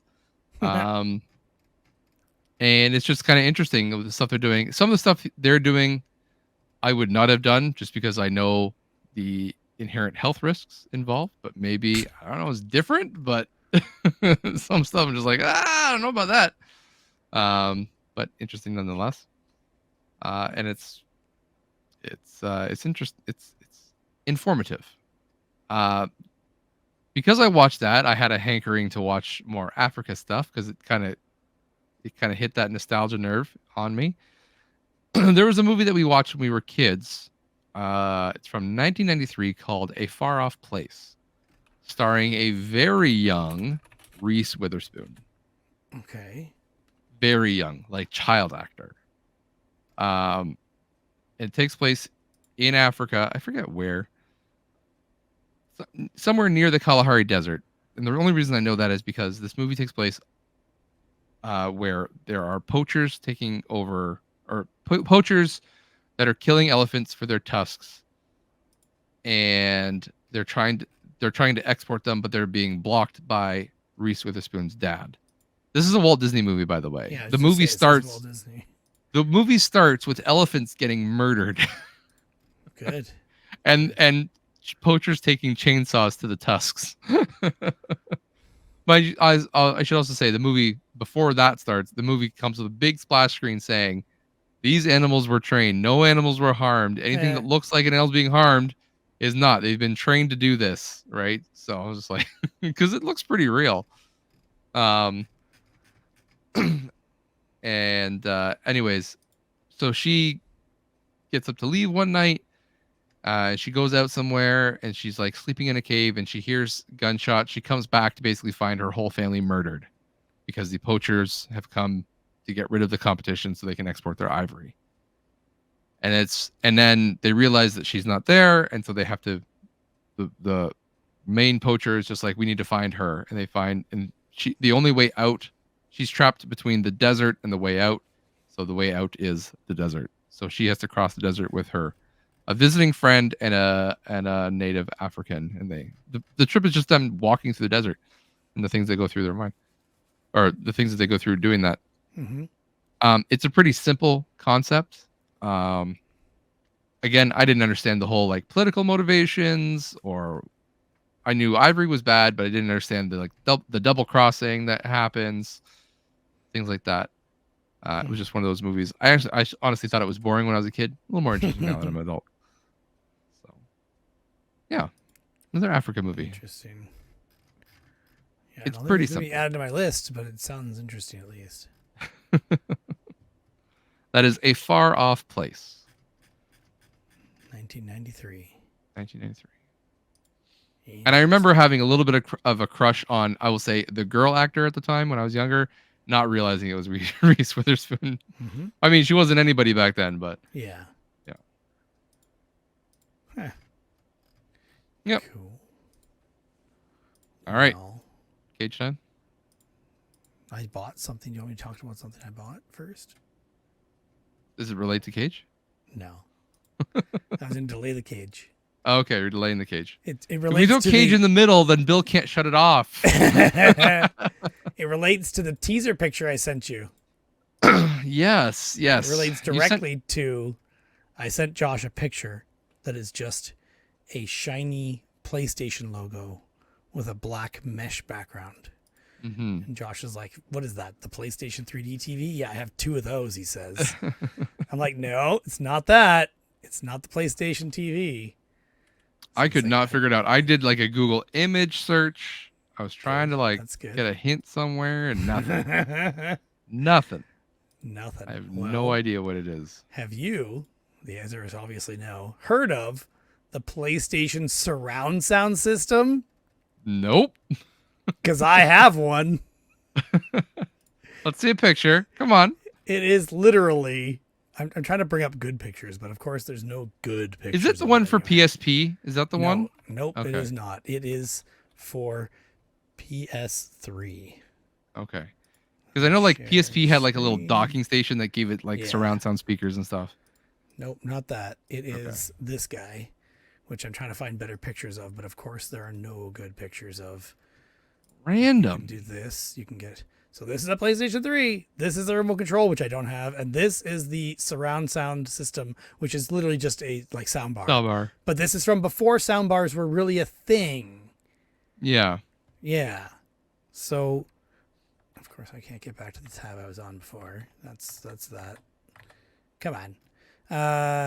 Yeah, it is just a PlayStation branded soundbar, and I own one. I was looking on my computer, so there's the logo. I see. I sent you a little teaser of mine. I was looking for speakers for my computer on Facebook Marketplace, and I thought, just search for speakers. Let's see what there is. I scrolled through there for a while, just trying to find any kind of interesting, valuable, like any kind of speakers that I could use on my computer that would work well for just coming out of the sound card to have instead of headphones. Sometimes when I'm playing games with my kids, because my son has said before, like, I can't hear what you're doing, right? Like, so I was looking and I stumbled across this PlayStation logo. I think I even took a screenshot of it, but I'm not going to dig it up now.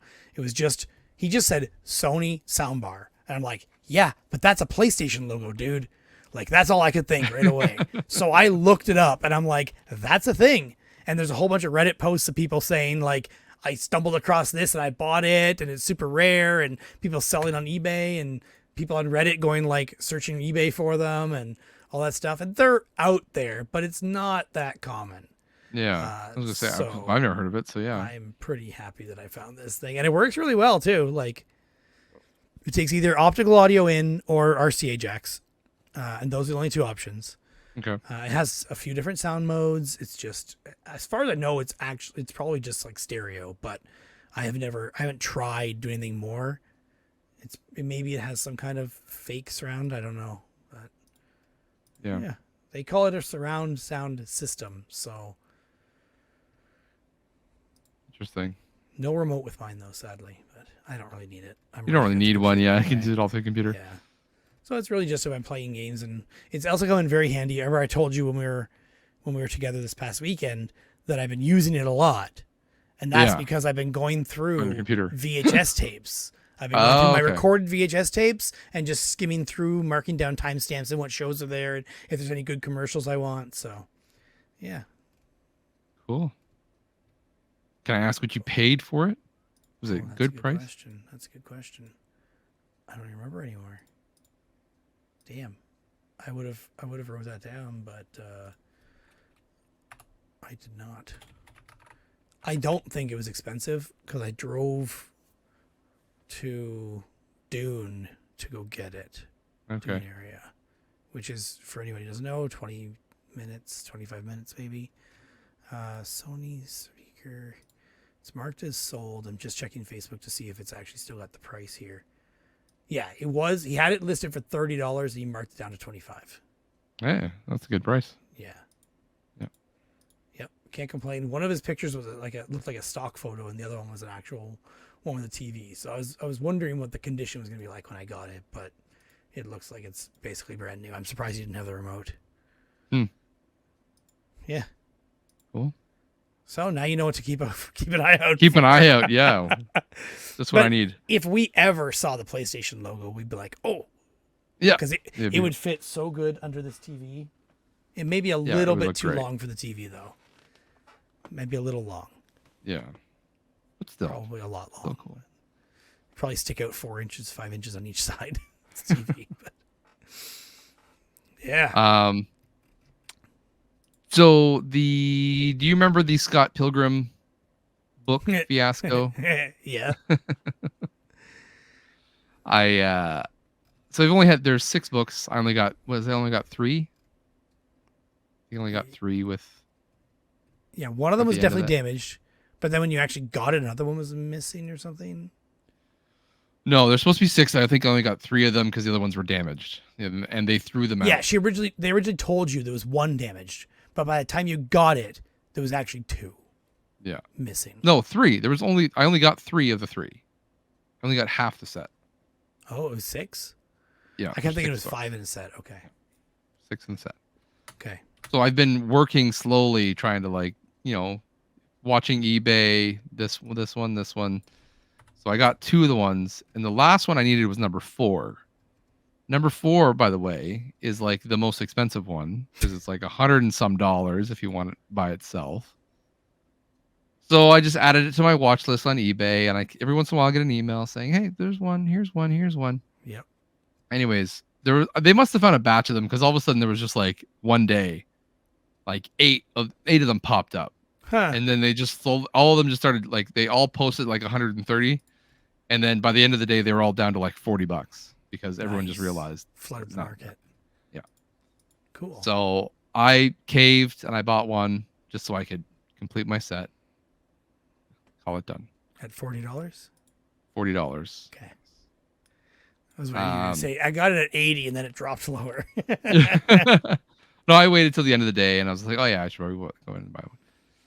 So, and that's where it stayed. Wouldn't you know it? About 2 weeks later, because it took 10 business days for them to ship it. I think it's a long time. Yeah. So it had shipped. And then 2 days later, I see on Facebook the first 4 copies of the hardcover Scott Pilgrim book for $20 for the whole set. Okay. So I bought that done too. So now I have 1.5 sets of Scott Pilgrim. Oh my God. So do I now complete a second set and then try to sell a I have set? 2 of the most expensive ones, so you do whatever you need to do.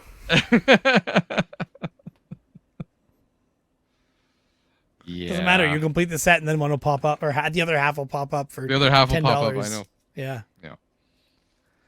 So, Oh but I didn't learn my lesson because I saw it pop up at 1 in the morning, and I messaged saying, "Is it available?"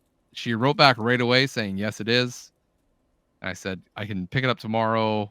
Whatever. Are you okay with porch pickup?" I explained I drive delivery truck. I don't know when or where I'll be in your area. Just put it in the morning. Mm-hmm. And she said, "I'd be comfortable with that if you paid ahead." So I sent money ahead. I did my head. I'm just like, Idiot. Here we go again. Here we go again. Great. Now I need to go to someone else's house and tell them they need to stop scamming. Anyways, they weren't too far away from my. There weren't posts dad. on her Facebook wall talking about going to prison and getting out. No, and nothing. I didn't see That's anything a good sketchy. sign, at least. Yeah, that's a good sign. And they had a good seller rating on the stars, so it was a little more comfortable. And my dad lived down the street, so I was like, "Dad, just go over there and grab those in the morning." He said, "Okay." Okay. Okay. And he even delivered them to my house when he was in the area. I didn't even go down there. All right. Good times. Well, I have questions for you about the not so special ABC challenge. Oh, okay. Does it okay. I'm gonna just skip the question and ask questions that probe. If I pop in a VHS tape on a portable TV, watch it at my desk here, that's fine. That's watching it on VHS. That's watching it on VHS, yeah. Okay. So what if I have a VCR, I plug it into an HDMI converter and plug that into an HDMI TV? That's still watching on VHS? I mean, I'm sitting right here. I need to press play. I need to press pause, whatever. If you're using the physical VHS tape in a device, I don't care what screen you're watching it on. It's just that you're using the actual media. Okay. Yeah. Okay. That leads to my next question. Okay.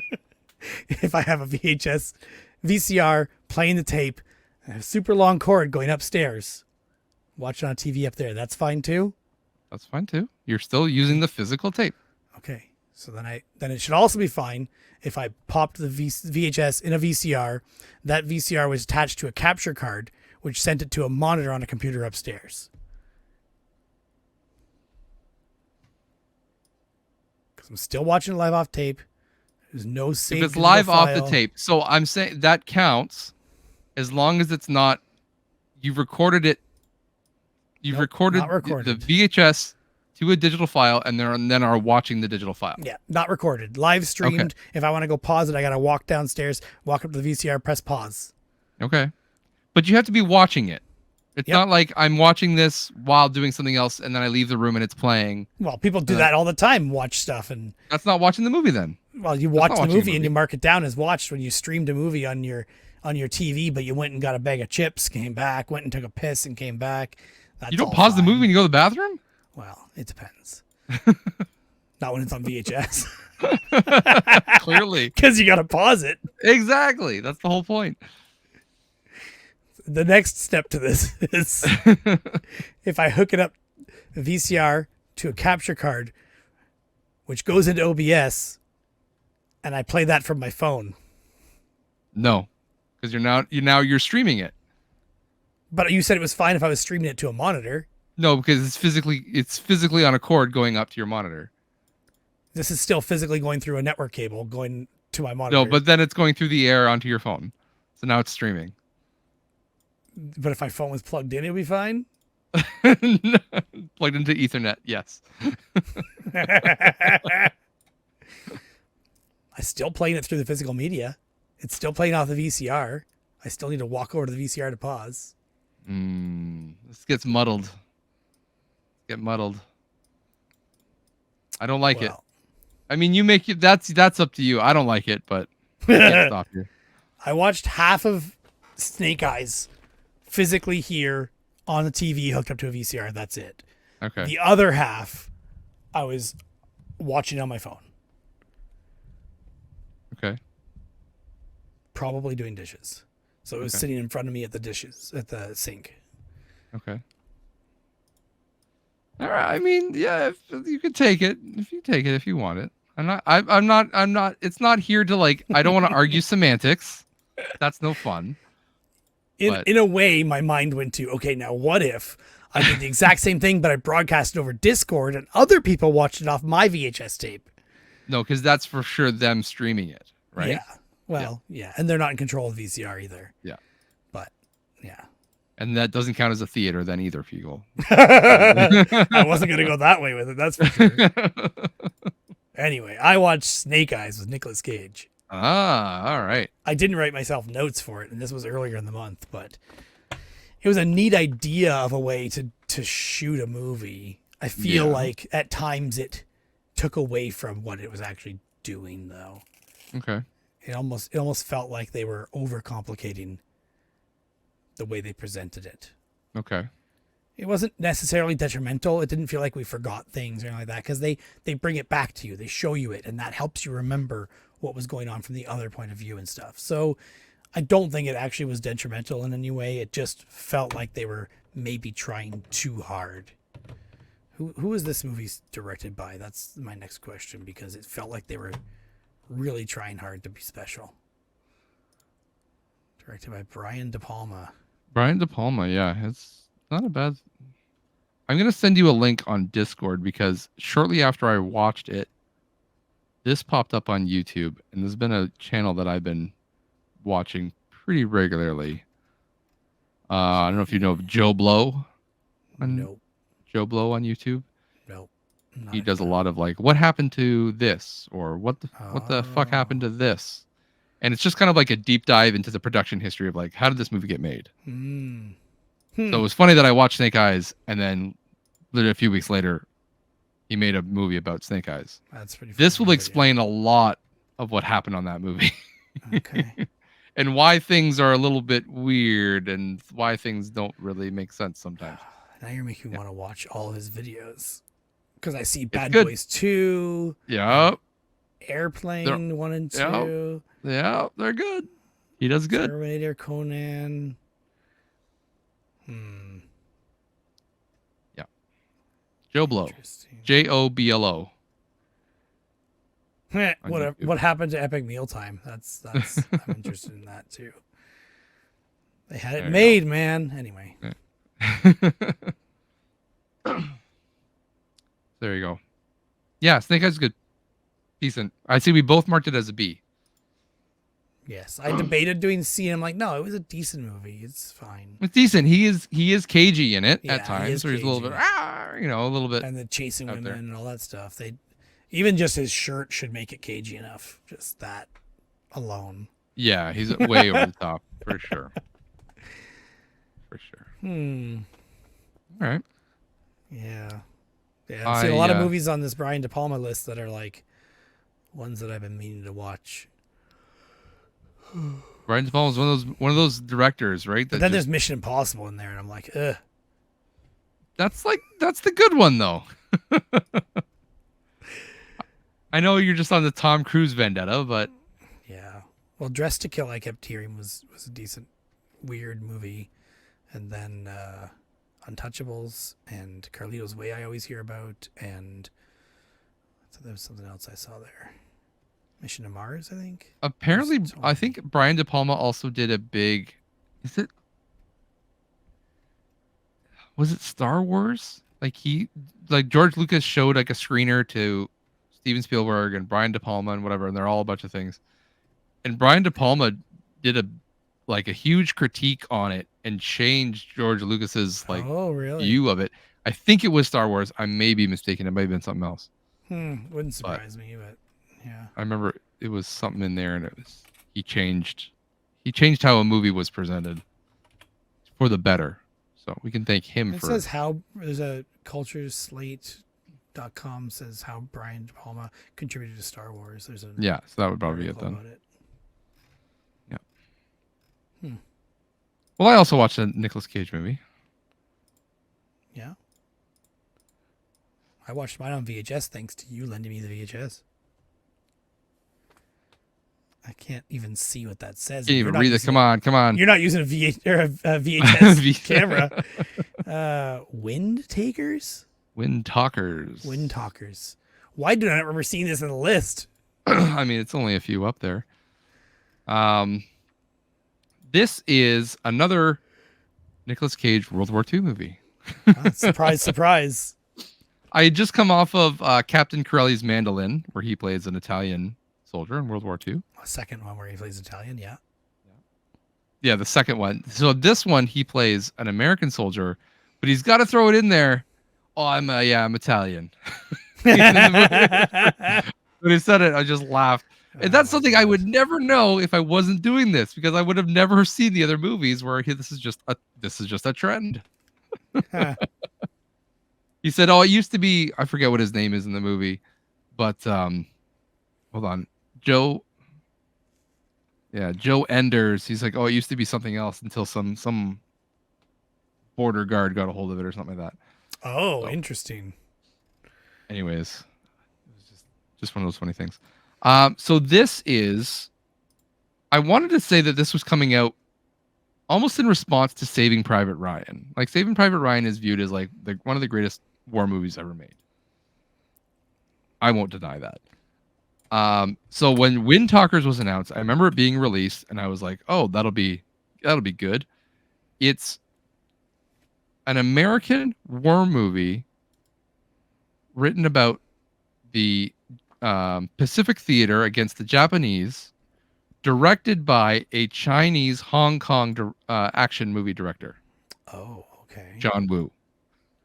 Well, when you say a Chinese action movie director and then you say John Woo, to me, yes, they're the same thing or they're overlap, but they're different things, because John Woo still has a lot of experience also making movies in the US too. And he's famous for it. Yeah. Yes. But John Woo is very famous for a specific type of directing. For sure. Yep. Yes. Yep. So when I'm looking for a war movie, I want something that's a little bit serious, a little bit more grounded, you know, dare I say respectful, because it is a real story. And I think maybe he was trying to be respectful. It just didn't come across very well. I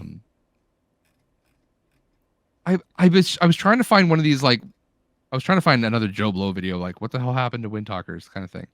It's an interesting story. It's about how the Japanese kept breaking the American codes, so they knew what they were going to do. So the Japanese military developed a code based on the Navajo language, because the Navajo is a spoken language is very complex. Okay. So they were able to take that, devise a code, and they would get Native American Navajo to go to war to speak it over the radio, and it would never be broken. And I think even to this day, it's never been broken. The code is still. You mean Americans did that? You said the Japanese did that. The Americans did it. Okay. The Japanese were breaking all the codes, okay. And so the American military used this to get to. Just the wording you said was wrong, but that's I was making sure I've understood. Yeah. Okay. That may have been my bad. I remember hearing of such a thing. So okay, so it's a real story, and you know, I think it is a cool story. Unfortunately, the movie just seems to just kind of throw all that away. It's like, here's the first 5 minutes is about that, and there's maybe one scene in the movie where they're seen using the Navajo code for, you know, its intended purpose. Okay. The other times it's like, you know, you have your code talker, you have to protect them at all costs, right? Yeah. You also cannot let them fall into enemy hands, because then they would be tortured and potentially give up the code. Yeah. Right. And so what do they do with this guy, this code talker? Throw him on the front lines, right up front, where everyone can just shoot him. Right. Yeah. Makes sense. It also looks like they shot it in like Arizona. Oh. Right. This is supposed to be like tropical Japan. And there's just like wide open fields. And you just like, you see Americans charging up the hill to the Japanese trenches. I'm like, this is not how this went. This is not how this went. I can see John Woo trying to do the action thing, like everyone running up and just shooting. Nicolas Cage is pretty Nicolas Cage when he's pretty angry. He's suffering from PTSD, so he gets like this like crazy like cage rage. Yeah. He's like ah and screaming and baring his teeth and shooting his machine gun. He must be thinking of somebody else. But he's got a Tommy gun with like a stick clip on it, but then he's using it like he's got a drum magazine. He's just like and the never runs out of ammo, shooting everything. It's pretty ridiculous. So, I remember liking this movie way more when I was younger. Watching it now, I was just like, what the hell is going on? Speaking of John Woo, I'm in the middle of watching Hard Boiled. Oh, I've never seen Hard Boiled. Yeah. I love the action in it so far, but the story's kind of. Afterwards, you'll play Stranglehold. Huh? The game Stranglehold. I don't know the game Stranglehold. The movie. It's a video game by John Woo where you're basically Max Payne. Oh. But you're as it's supposed to be a direct sequel to Hard Boiled, I believe. Okay. It's the same Chow Yun-fat. Yep. Character in that. I didn't realize that. That's hilarious. I knew of the game, the John Woo link with the game. Yeah. Xbox 360, Windows, and PlayStation 3. 2007. There you go. Anyways, so Wind Talkers I marked down as a C. I wanted it to be a little bit more. Even though he was cagey, it was a little too serious cagey, not the funny cagey. Okay. Well, I watched one more Nicolas Cage movie with you. Yes, we did.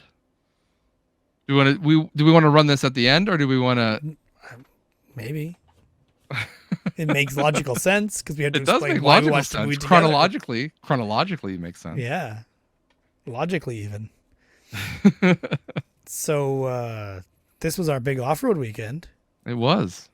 We've been planning this since there was snow on the ground. Yeah, that's ridiculous. And yet I was not really prepared. But it wasn't bad. I wasn't unprepared. I was just not as prepared as I normally am. In what way? I threw everything together last second. Like that last week, I'm just like, okay, I need my gloves, my boots, this. Should I bring this? Should I not? All that stuff, kind of. Yeah. I didn't plan the route either. That was the other thing is, I was planning on having a tour guide to show us the trails, but he bailed. My cousin bailed on us where we were riding on his father's trails and all his father's friends. But it worked out fine for us. We basically figured it out, and I checked with my uncle when we saw him at his house, and he confirmed that we hit up every trail that they had. There were a few trails a little further away that were new, he said, Okay. but they were further away anyway. We could have had time to hit them at the end, but then we would have been further from our destination. Well, if we did that, so Yeah. less desirable, but. Considering my condition at the end of the day. Well, yeah, I forgot all about that. So it was me and Josh's Obviously. friend Daryl, and our friend Bill from STC Pod. Mm-hmm. There was someone else invited, but they said no. Yes. We're gonna My cousin. We won't have to. We don't have to not drop his name. He knows who he is. Yeah. Well. We make him feel bad for not coming, but Yeah. And Craig, but I did invite Craig. Okay. Yeah. Someone had to work and couldn't take time off work, so. I honestly don't know if he would have enjoyed it anyway. So it's. I mean, he would have come. He would have come to be a part of it, and that's about it. But having I don't another think he cares. person would have made it difficult for when the one of Josh's mini bikes broke down. Almost immediately. Almost immediately, yes. Yeah. Well, So we went. it Sorry, turned out it wasn't so bad anyway. But yeah. So we went up Friday night. I got off work a little bit early. I had to get home yes. quickly. I had picked up the trailer with the mini bikes on Thursday. Got them back. I hadn't had time to work on them. Friday, I finished work at noon. I ran home, took the mini bikes out, did oil changes, tried to maintenance them as best I could, throw them back in the trailer, pack up all my stuff, get ready to go. And I still was late picking you up, later than I wanted to be. And still had to run a few errands, but then we managed to. It worked out in the end, like our timing we wise. had tons of time at the end, so Yeah. And we went up to my brother's place because Josh needed foot pegs put on the one mini bike. We did the same thing last time we went off-roading. We took one mini bike to my brother's place. He put the pegs on. Took all night last time, and he had friends over, which made it take longer. And he was drinking, which made it take longer. This time there was less friends visiting. We were there earlier as well. Yeah. Only one of his friends came to visit, and it got done pretty quickly. Yeah. It also helps that he had figured out the right process to do it this time from the last time, and you bought the same pegs, right? Everything the same. That was my plan. It was just, let's make everything same. He can just measure out the other one and just replicate what he did the first time. So just took square tube, cut off the end, drill the holes, round it off, make it all fancy, weld it on, paint, done. So we did that. I don't remember what time it was actually done by, but we sat there and talked to him and his friend for quite a while. Yeah. Had a few drinks. I don't know if you drank anything. You didn't, right? I don't remember. I didn't drink any alcohol. No, I went. Yeah. I just got the stuff. So I tried. I had to try the alcohol he had because it looked good, like apple pie moonshine. Yeah, but that was way too strong. But the flavor was pretty good, other than the burning. And then he had blue raspberry, I think vodka, but I didn't check. And then I think they were both vodkas. Yeah. Orange vodka, like orange, like creamsicle. It wasn't creamsicle. Yeah, like basically creamsicle, Yeah, but without the cream. I don't know. Yeah. Anyway, vodka as well. But all he had to mix with really was ginger ale. So and I thought there was orange juice. It would have been good with orange juice, but yeah, either one of those two would have been. But either way, it was fine. Lots of ice and watered down. Like a lot. Yeah. So, but yeah, we got out of there late, and we ended up same thing as last year. We got to your parents' place at like 1:00 in the morning. Yeah. And it's My like, parents well, weren't there. We had the house to true. ourselves. Air conditioning was great. Just Yeah. I slept go- really well. Normally I don't sleep well, like I was in going a to new ask you place, how their but beds are, because their beds are all like hand-me-down beds, right? They're all just yeah, old beds that they got from somebody because they're all guest beds. yeah, So I know mine is uncomfortable, but I'm used to it's uncomfortable, and the pillow I used is nice and flat, which helps with the dip in the bed. And when you're yeah, sleeping alone, it also helps with the dip in the bed I was in. yeah. Fair enough. I mean, Yes. I could have slept in the same bed and help you Yeah, even there's it a out a little third bit. bed as well because we didn't know if Bill was going to stay the next night or not. Yeah. So, no, it was good. I mean, it's a bed. It's smaller than my bed, like shorter. So I had to like kind of Oh, sleep on a okay. diagonal, but that's Hmm. fine. Never thought of that. I'm short. It's the tall person problem. Yeah. So, set our alarms. We got up early, We both slept in, but we still early-ish. got up early. Yeah. Well, we wanted to get started, right? So we Yeah. had everyone showing up at 8 o'clock. So we were up at 7:30 ish. We had pizza at my brother's house the night before, so we had leftover pizza and chicken wings in the morning. Yeah. Pizza for breakfast. Great. Yeah. Great way to start. Yeah, everyone showed up at 8, and I think we were on the road by 8:30, 8:45. Something like that. Yeah. That Yeah. wasn't long. We were We were basically at your well aunt's place coordinated by considering 9. we didn't try to Yeah. coordinate anything. Yeah. I think we were basically like ready to go, like actually on the mini bikes and hit the trail by like basically 9 o'clock. Yeah, so for my parents' house, we took the four-wheeler, which is a 6-seater Kawasaki Mule, and we put Josh's trailer on behind with the mini bikes in it, and that was a sight to see driving down Yeah. the road, I'm sure, for anybody crossing by. I wish it was an open trailer so you could see the mini bikes even better, but that would have been even awesomer. But we got to my aunt and uncle's place, which is like 20 minutes from my parents' house, or so, and that's where the trails kind of start. Unloaded the mini bikes. Like you said, didn't take very long. It was pretty good. The weather so far had been really good too. Like it looked like it was overcast, but It had been calling for thunderstorms all day, so we were a little bit, wary of the weather. Mm-hmm. And considering like we went through how much rain last year. Yeah. And then we strategized with what we're going to do in terms of muddy trails or like forest trails, or go to the gravel pit first, because the gravel pit is open. So when the sun gets hot, it's going to be in hotter. So we kind of decided to go to the gravel pit first. Which was a good call, I think. Yeah, I think so too. Because we did That the was your idea. gravel pit. We went up there's a big sand pile right in the middle of the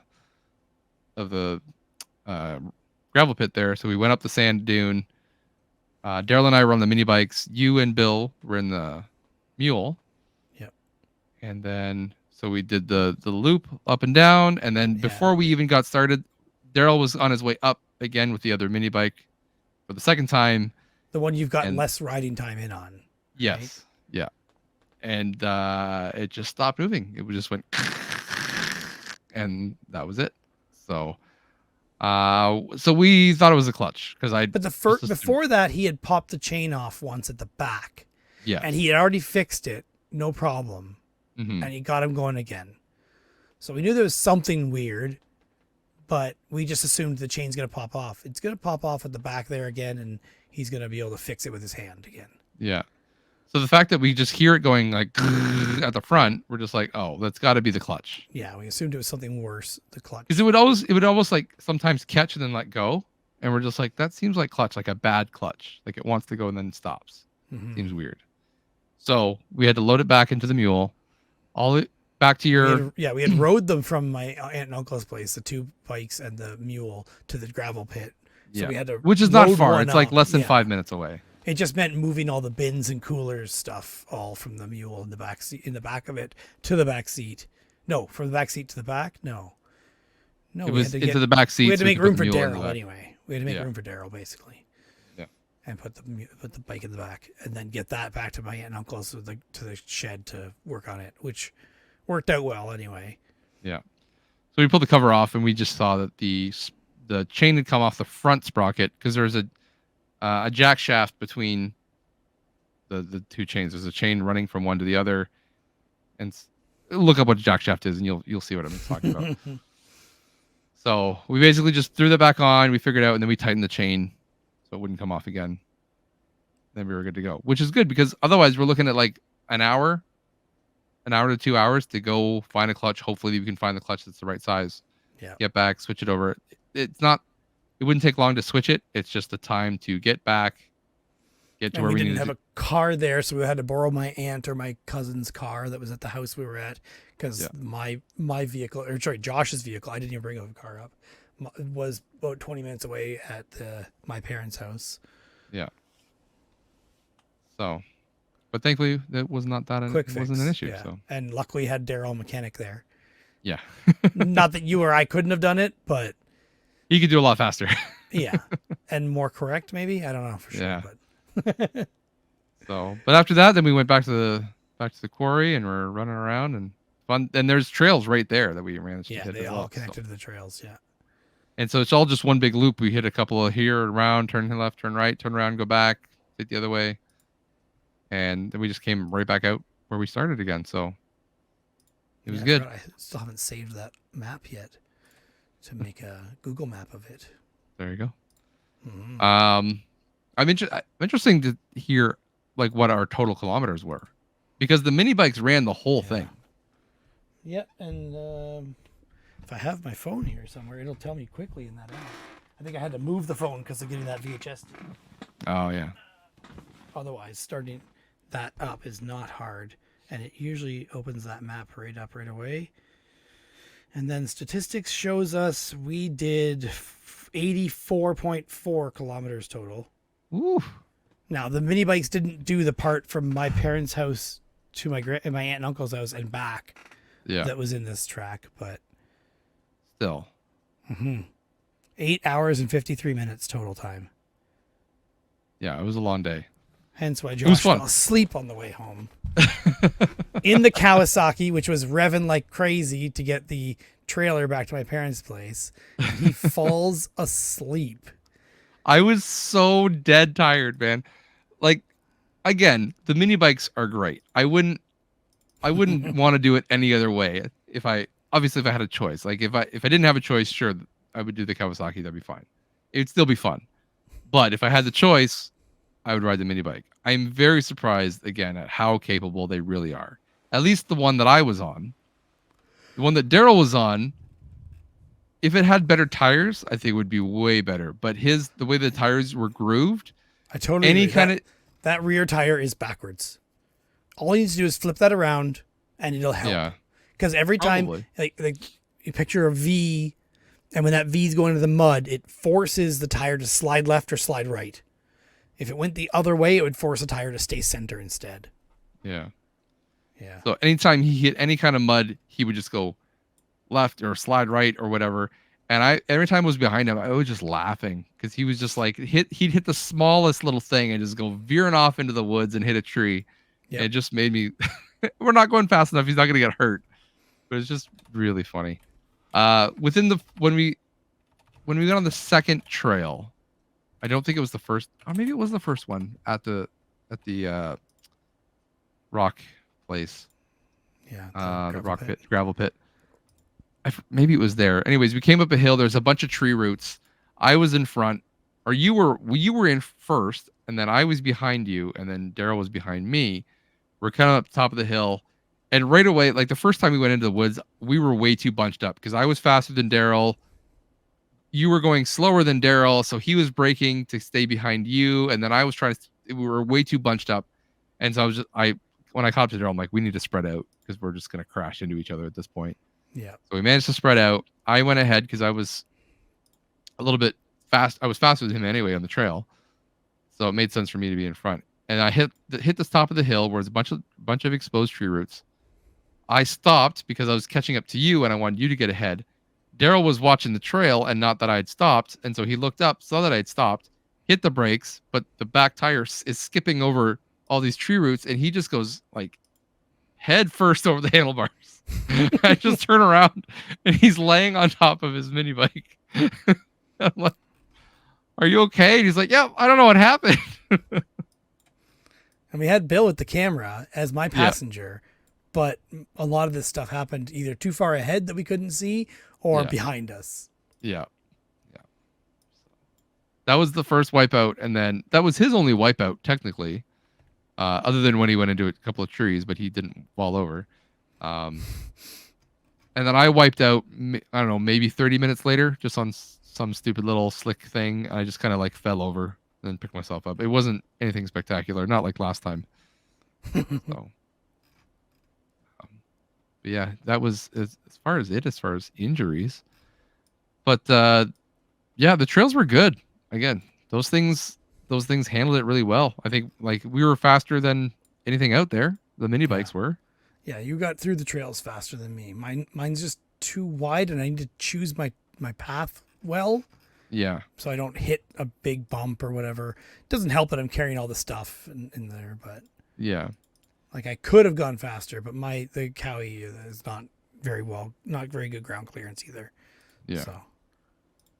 But we also met that group of 13 other four-wheelers and side-by-sides.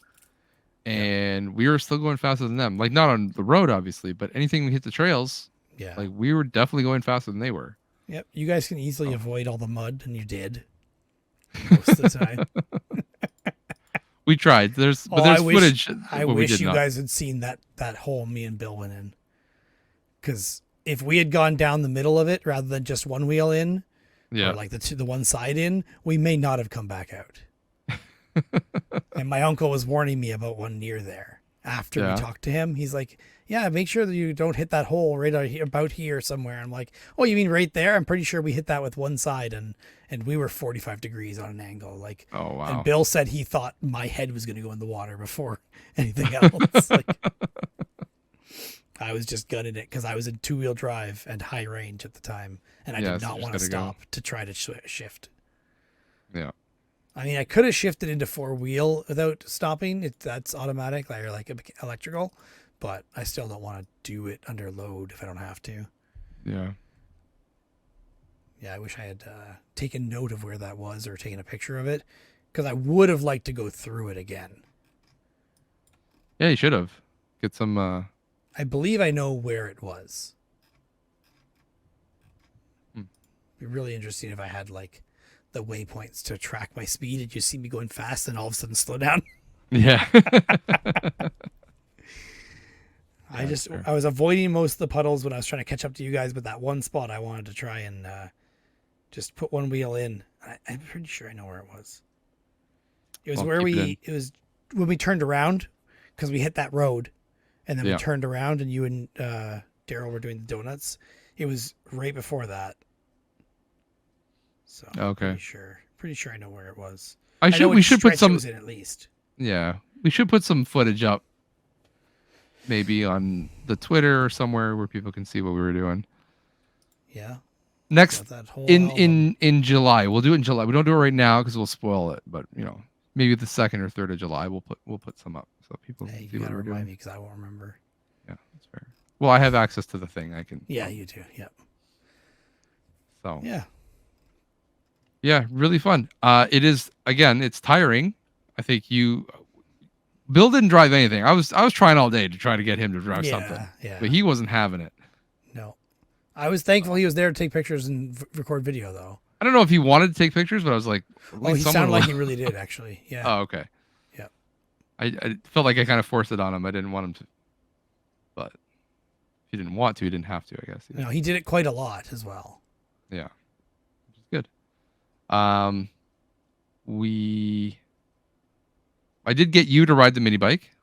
One little trip. Yep. I took the slower mini bike just because it's faster, but not off road. It doesn't have as much low end torque, we guess. Yeah. So I took it up the one hill and it wouldn't make it up the hill. So I had to walk it up, and I did that twice, I think, both ways, up and down and up and down, something like that. Yeah. And, I was tired just from that. But it was also a long day, and I'm out of shape. And, I mean, round is a shape, but yeah, fair. I think I know which video you need to post. It's just you guys digging holes in the freaking dirt. It's a pretty good one. And me doing donuts. Yeah. Off the bike. Yeah, probably. But yeah, so take how you felt after that, times it by however many kilometers and hours that we were doing it. Yep. And that's just how I felt at the end of the day. Like Daryl had, I didn't realize it, but he has a bad knee, so he didn't stand up for most of the trip. He stood up when he had to, whereas I was standing up. Like the bike that I was on is more designed to be stood up on. Okay, I think. Like the seat isn't nearly as comfortable. The seat on yours is higher than his. I'm looking at it right now. Your seat and is also higher. Not as comfortable. It's a very skinny seat, so you don't want to be sitting on it for any of the bumps. Yeah. So you stand up, and that's your suspension. Whereas the one Daryl was on, bigger seat, more plush. It's more of a cruiser style, but it still works off road. Same ground clearance, just different design. Yeah. So that being said, that's why I was exhausted. By the end of the day, I had a pounding headache when we were finishing up in the gravel pit. It took everything in me to get through. I wanted to do one last run. It took me everything I had to get through that run. When we got to the end and back to your aunt's house and we were loading up the trailer, I was on fumes. Like I was crashing hard, and took everything I could to get the bikes in and strapped down. And then whoever that was who came in on the truck afterwards was because you talked to your uncle, and then this other guy came in. Yeah, he came after my uncle left. Yeah. And then he goes into the garage and grabs beers and brings them out for everybody. And I was just like, I need something. So I started drinking this beer, but I already felt like shit. And, and then all of a sudden he's just like, all right, I'm going to go. And I was like, I wasn't done my beer yet. So I had to quickly chug it. I was like, did you guys even finish those beers? Like, what happened? I just downed it quick, but didn't feel great after. So after all that was said and done, we got in the Kawasaki, and I was just like, held my helmet, because you still have to wear a seatbelt and a helmet in this thing. Yeah. No windows except for the windshield. Yeah. Half doors. So I'm leaning against this plug-in cooler, holding my helmet with my eyes shut, and just zonk out. And I didn't wake up until the very end when Daryl's nudging me saying, look at the ostrich farm over there. There's the ostriches I told you about. I was like, oh yeah, there it is. And then I hear you say, I was sleeping. And I'm like, oh, he was sleeping. I had no idea, because I'm just driving, right? Yeah. Well, I had my sunglasses on, so you couldn't see my eyes. And there's also... I was not turning around anyway. Yeah, fair. So you don't really have a rear view mirror. You have side mirrors, but not rear view. So there's one rear view in the middle there, but is there? I use it to try and see the trailer on top and behind us. Oh, okay. Yeah. So yeah, it was good. Got back. Daryl left pretty much right away, but he didn't live far away, so decent for him. And then Bill hung out for a little while. Nice to hang out with Bill. Yeah. More hanging out with Bill than we normally do this year. I've had 2 times. Well, with for him now. you. Oh, no, I have too. Yeah, I hung out at his house too. Yep. Yeah. Separately. So we were trying to convince him to stay a little later, but we're just not good at convincing Bill. I was trying to convince Bill to ride a bike. I was trying to convince him to stay. I don't think it's possible to convince him. Can't do anything. Party pooper. I wonder where Joe gets it from. Yeah, I would do that every weekend if I could, though. I would too. I looked on the pictures very fondly. I added one of the pictures that you took as my cover photo on Facebook. I saw that.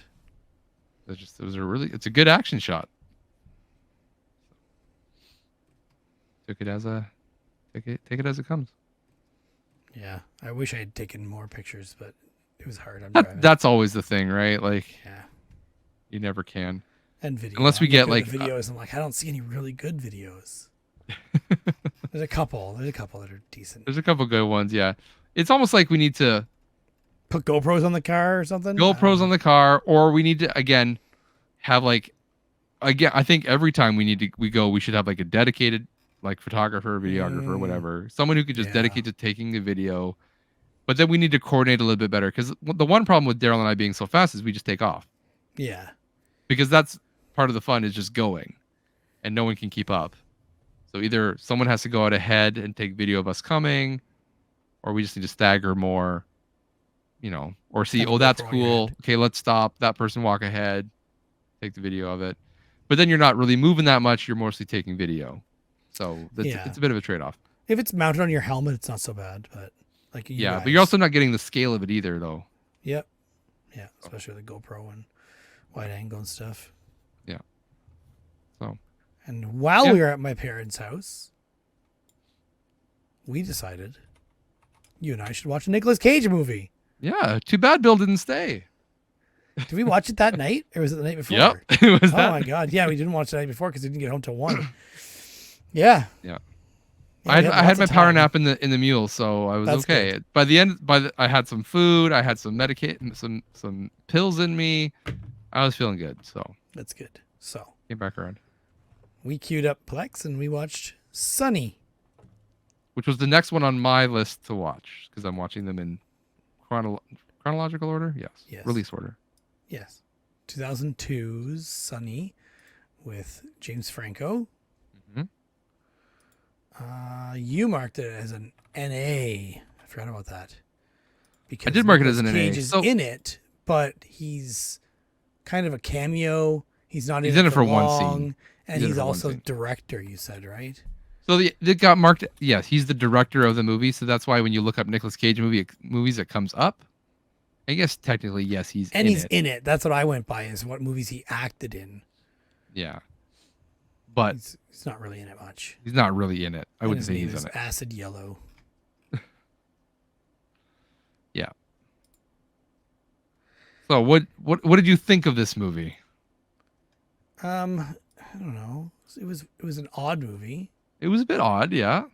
James Franco basically is a man whore prostitute, as taught by his parents. His mother raised him to be a profitable man whore, to be the best lover around. And then he goes off to war. The movie starts where he's coming back from war and he wants to get out, apparently. Yeah. He wants to do something with his he's typecast and he can't get a job doing anything else. So everybody in town knows what he did. Chaos ensues. You could just go somewhere else and get a job, but whatever. Well, he tried to do that. Yeah, he tried not very hard. How about you do a job interview, you bum? He had it lined up with his buddy. One. While you're in that town that you drove 5.5 hours to get to, maybe you should try another store. Yeah. Maybe. Yeah. Bookstore is not the only answer. They tried to shoehorn the bookstore thing in there, I think, where he's like reading books at one time and then his friend gives him a book and then you never see books for the rest of the whole story. No, just kind of gone. Yeah. I thought they were going to stick with it and make him like an avid reader, but he's going to be always reading a book now. Yeah. Nope. It definitely feels, so it's something we noticed when we were watching it, is everything feels very play-like. Right? Everything is very exaggerated. Emotions are over the top. The acting is a little bit over the top. The sets, they're pretty static, right? You're viewing sets from one angle. The camera is here and the action is happening there.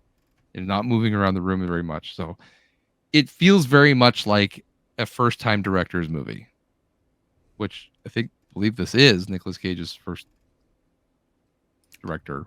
I didn't check that. That's a good question. That's what it feels like. Google that, Derek. Type away. I was too busy looking up this Harry Dean Stanton to see if I knew him from something. I kept thinking he was from MASH, but I'm not seeing MASH in the credits here. Why did I think he was from MASH? I don't know. No. Huh. Then I don't know what I know him from. Interesting. He was an Alien. Yeah, he was the guy. He was the guy who walked into the chains. He was like the first one to go. Green Mile. Yeah, I don't know. He's the one walking around going, "Here, Jonesy, here, Jonesy." Looking for the cat. Yeah. Very weird. Anyway, yeah, I didn't look up Nicolas Cage's, whether this is his first directing role or not. I'm going to try that now, but of course, this is just me typing stuff while I'm doing a podcast. Another inside joke. Director, previous. No. Wait, I need to go down further. Of course. IMDb. Nope, that's his only movie. His only movie? Only movie he's directed. Oh, yes, I'm in the wrong list, of course. Because he's also an actor in this. Yeah, there's only one he's directed. He's been producer on 24 things, but Yeah. they just give those out like candy, though. Producer credits, right? Yeah, it doesn't matter. You could be anything.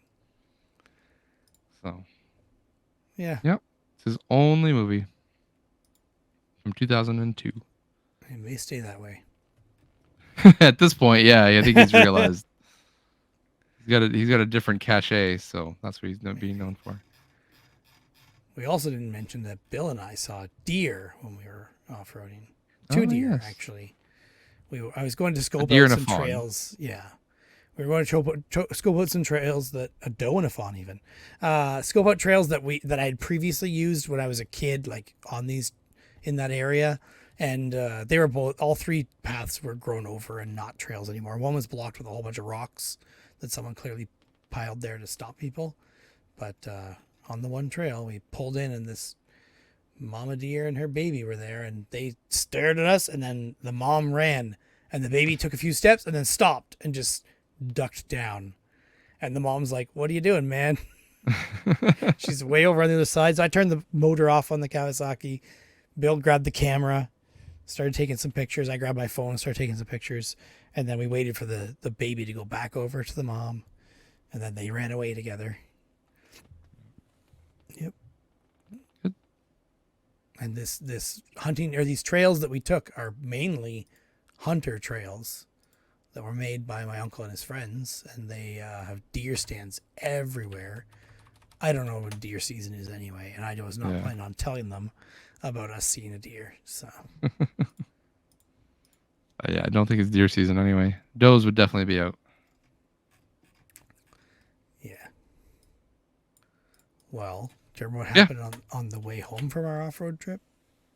Well, I want to, let's just cap this off. Is, it was a good trip. It was fun. I would love to do it again. Yeah. So we got to get some more people on mini bikes, though. You're going to buy some more mini bikes? No, you're going to buy some more mini bikes. I'm not going to buy a mini bike. I was actually thinking, I'm like, if I was to even consider something that's not four-wheel drive for off-roading like that, only thing I would think of is like a 250cc four-wheeler, two-wheel drive. Something that I can lift out of the mud if I need to. Yeah. It's basically like the mini bike, but just a little more stable and less effort to ride.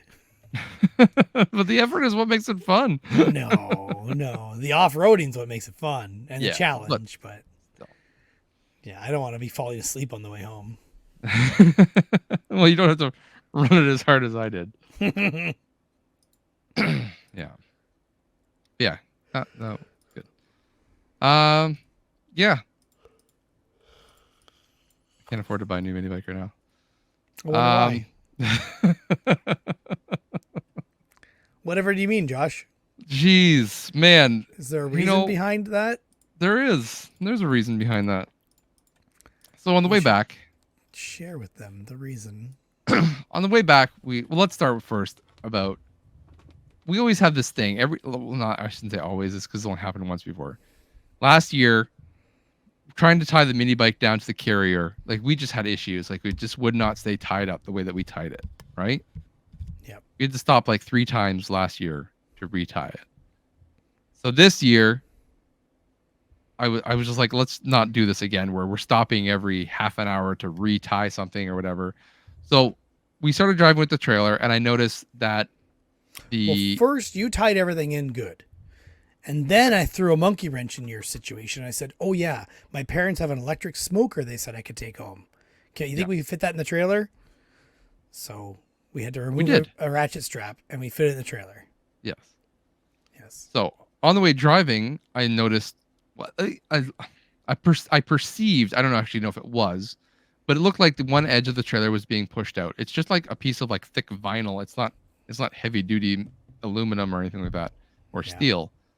So I knew that we took the one ratchet strap off, so I just assumed, we've hit these bumps. The one mini bike is leaned over and the handlebars pushing into the trailer. It could cause an issue. Let's get out and check. So we got out and we checked it. I don't think it really was doing anything, maybe a little bit, No. but not really. Anyway, I don't either way, think we they're- tied it up a little bit better, and it was fine. Didn't notice anything further at that time. Then probably what, like 10, 15 minutes later, Mhm. we're driving, and I look in the mirror again because I'm watching that wall to see if there's any difference. I didn't see any difference, so it was probably just in my imagination. But I see the fender just kind of bouncing a little bit. I'm like, that's odd. I don't remember doing that before, but yeah, whatever. And I would even say it wasn't bouncing up and down. It was going side to side a little tiny bit. Yeah, it was just kind of, you could just see it moving. Like Yeah. it was moving like I hadn't seen it move before. Yeah. But I didn't think anything of it. And because of our history before, I'm just like, I don't want to stop again and get out and check something and get out, check again, you know, like we're just going to be doing things over and over. So we just kept going. Like, didn't think anything of it. It'll be fine. There's nothing I could do about it.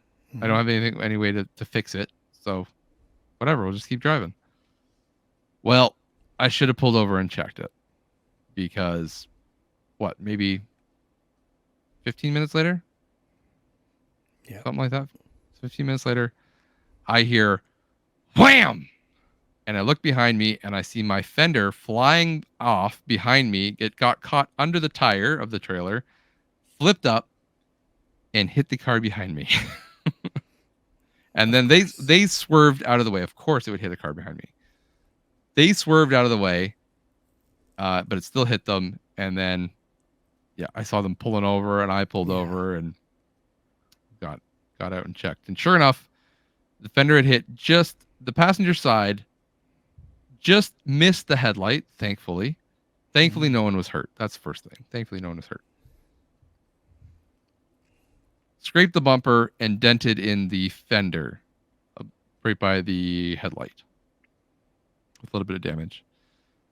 Guy was a little bit shaken, but he wasn't mad by any means. He was pretty level-headed. So again, I went over. I apologized. Sorry. Are you okay? And he said, "Yep." He said, "This is gonna." He said, "Oh, this is gonna f up your insurance. We could just do this privately if you want." All right, that's fine. So I get him to come up, and he drives. He was pretty far away. I had to walk a little ways back to get him. So I was like, "Do you mind driving up so I don't have to back up down the highway?" He was like, "Yeah, that's fine." So he drove up. He took a picture of my license just in case, obviously, things went sideways, which they wouldn't. Not on my end anyway. But he doesn't know that. Yes, he doesn't know that, and that's a reasonable precaution. Took a picture of the license, and I just said, get a quote. Let me know when you're ready. And I just assumed. I mean, we're always kind of hopeful that would be the end of it, but we also kind of knew that wouldn't be. Mm-hmm. So, then we circled. It all worked out. I got his number. He got my number. Took pictures. We decided he was going to get a quote, and then I really liked his T-shirt. Yeah, he had a good Lego T-shirt. Yeah. What did it say on it? I don't even think I read it. Build. Eat, sleep, build. Okay. Yeah. So. Yeah. Then I had to. Barbed wire tattoo on his arm, and another tattoo, and another tattoo. He was a very fit person. If we got into a fight, I would lose. If Joe was there, he definitely would have been like flexing his muscles at this guy. Yeah, probably. So, yeah. Then we went back, got the fender, threw it in the truck or in the trailer, and then drove home the rest of the way without incident, thankfully. And I had to explain to my wife what happened. And again, she's the same thing. She understood. Obviously, it's an accident. Accidents happen. No one was hurt. That's the main thing. Yeah. He got back to me the next day. Yeah. He was pretty quick. Yeah. When he first said it, he said like, "I'll do it at my convenience." It sounded like he was going to take a while to do it. Yeah. He's just like, "When I'm ready, I'll do it." I'm like, "Okay, yep. Mm-hmm. Just let me know. Text me when you're ready." So, I mean, by 1:00 the next day, he had a quote sent to me. Mm-hmm. Said, "This is the amount it's going to be." And I said, "Okay. Like if that's what you want to do, that's fine with me. Let me know where to send the money." Like what am I going to do? What am I going to argue with him? Like this is his. I've done the damage. It's my fault. So I'm not going to insist, like, make him run around and get a bunch of different quotes. So I basically texted him, like, if you're happy, then I'm happy. Let me know where to send the money.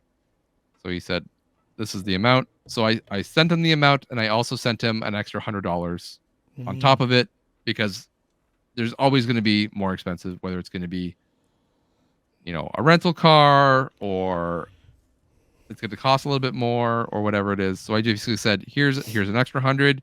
Use it for any other expenses. If not, at least go out for lunch or dinner on me. And sorry for everything, and glad you're okay.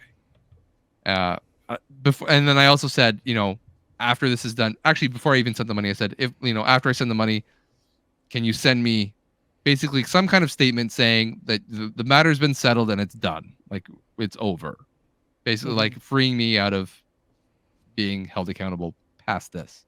And he agreed to that as well. So I sent the money. I sent him my email. He sent a name thing saying we've agreed and this is now over. The issue is now settled. So, but yeah, thankfully I had enough money in my my video game account to cover everything. But now I'm a little bit poorer there. So. Yeah, one mini bike poorer. Two mini bikes poorer. Yeah, 2 mini bikes. One dirt bike poorer. Yes, one dirt bike poorer. So, it is what it is. You pay for your mistakes. It could have been a 5-minute. I could have gone back there. By the way, the fender wasn't even held on correctly.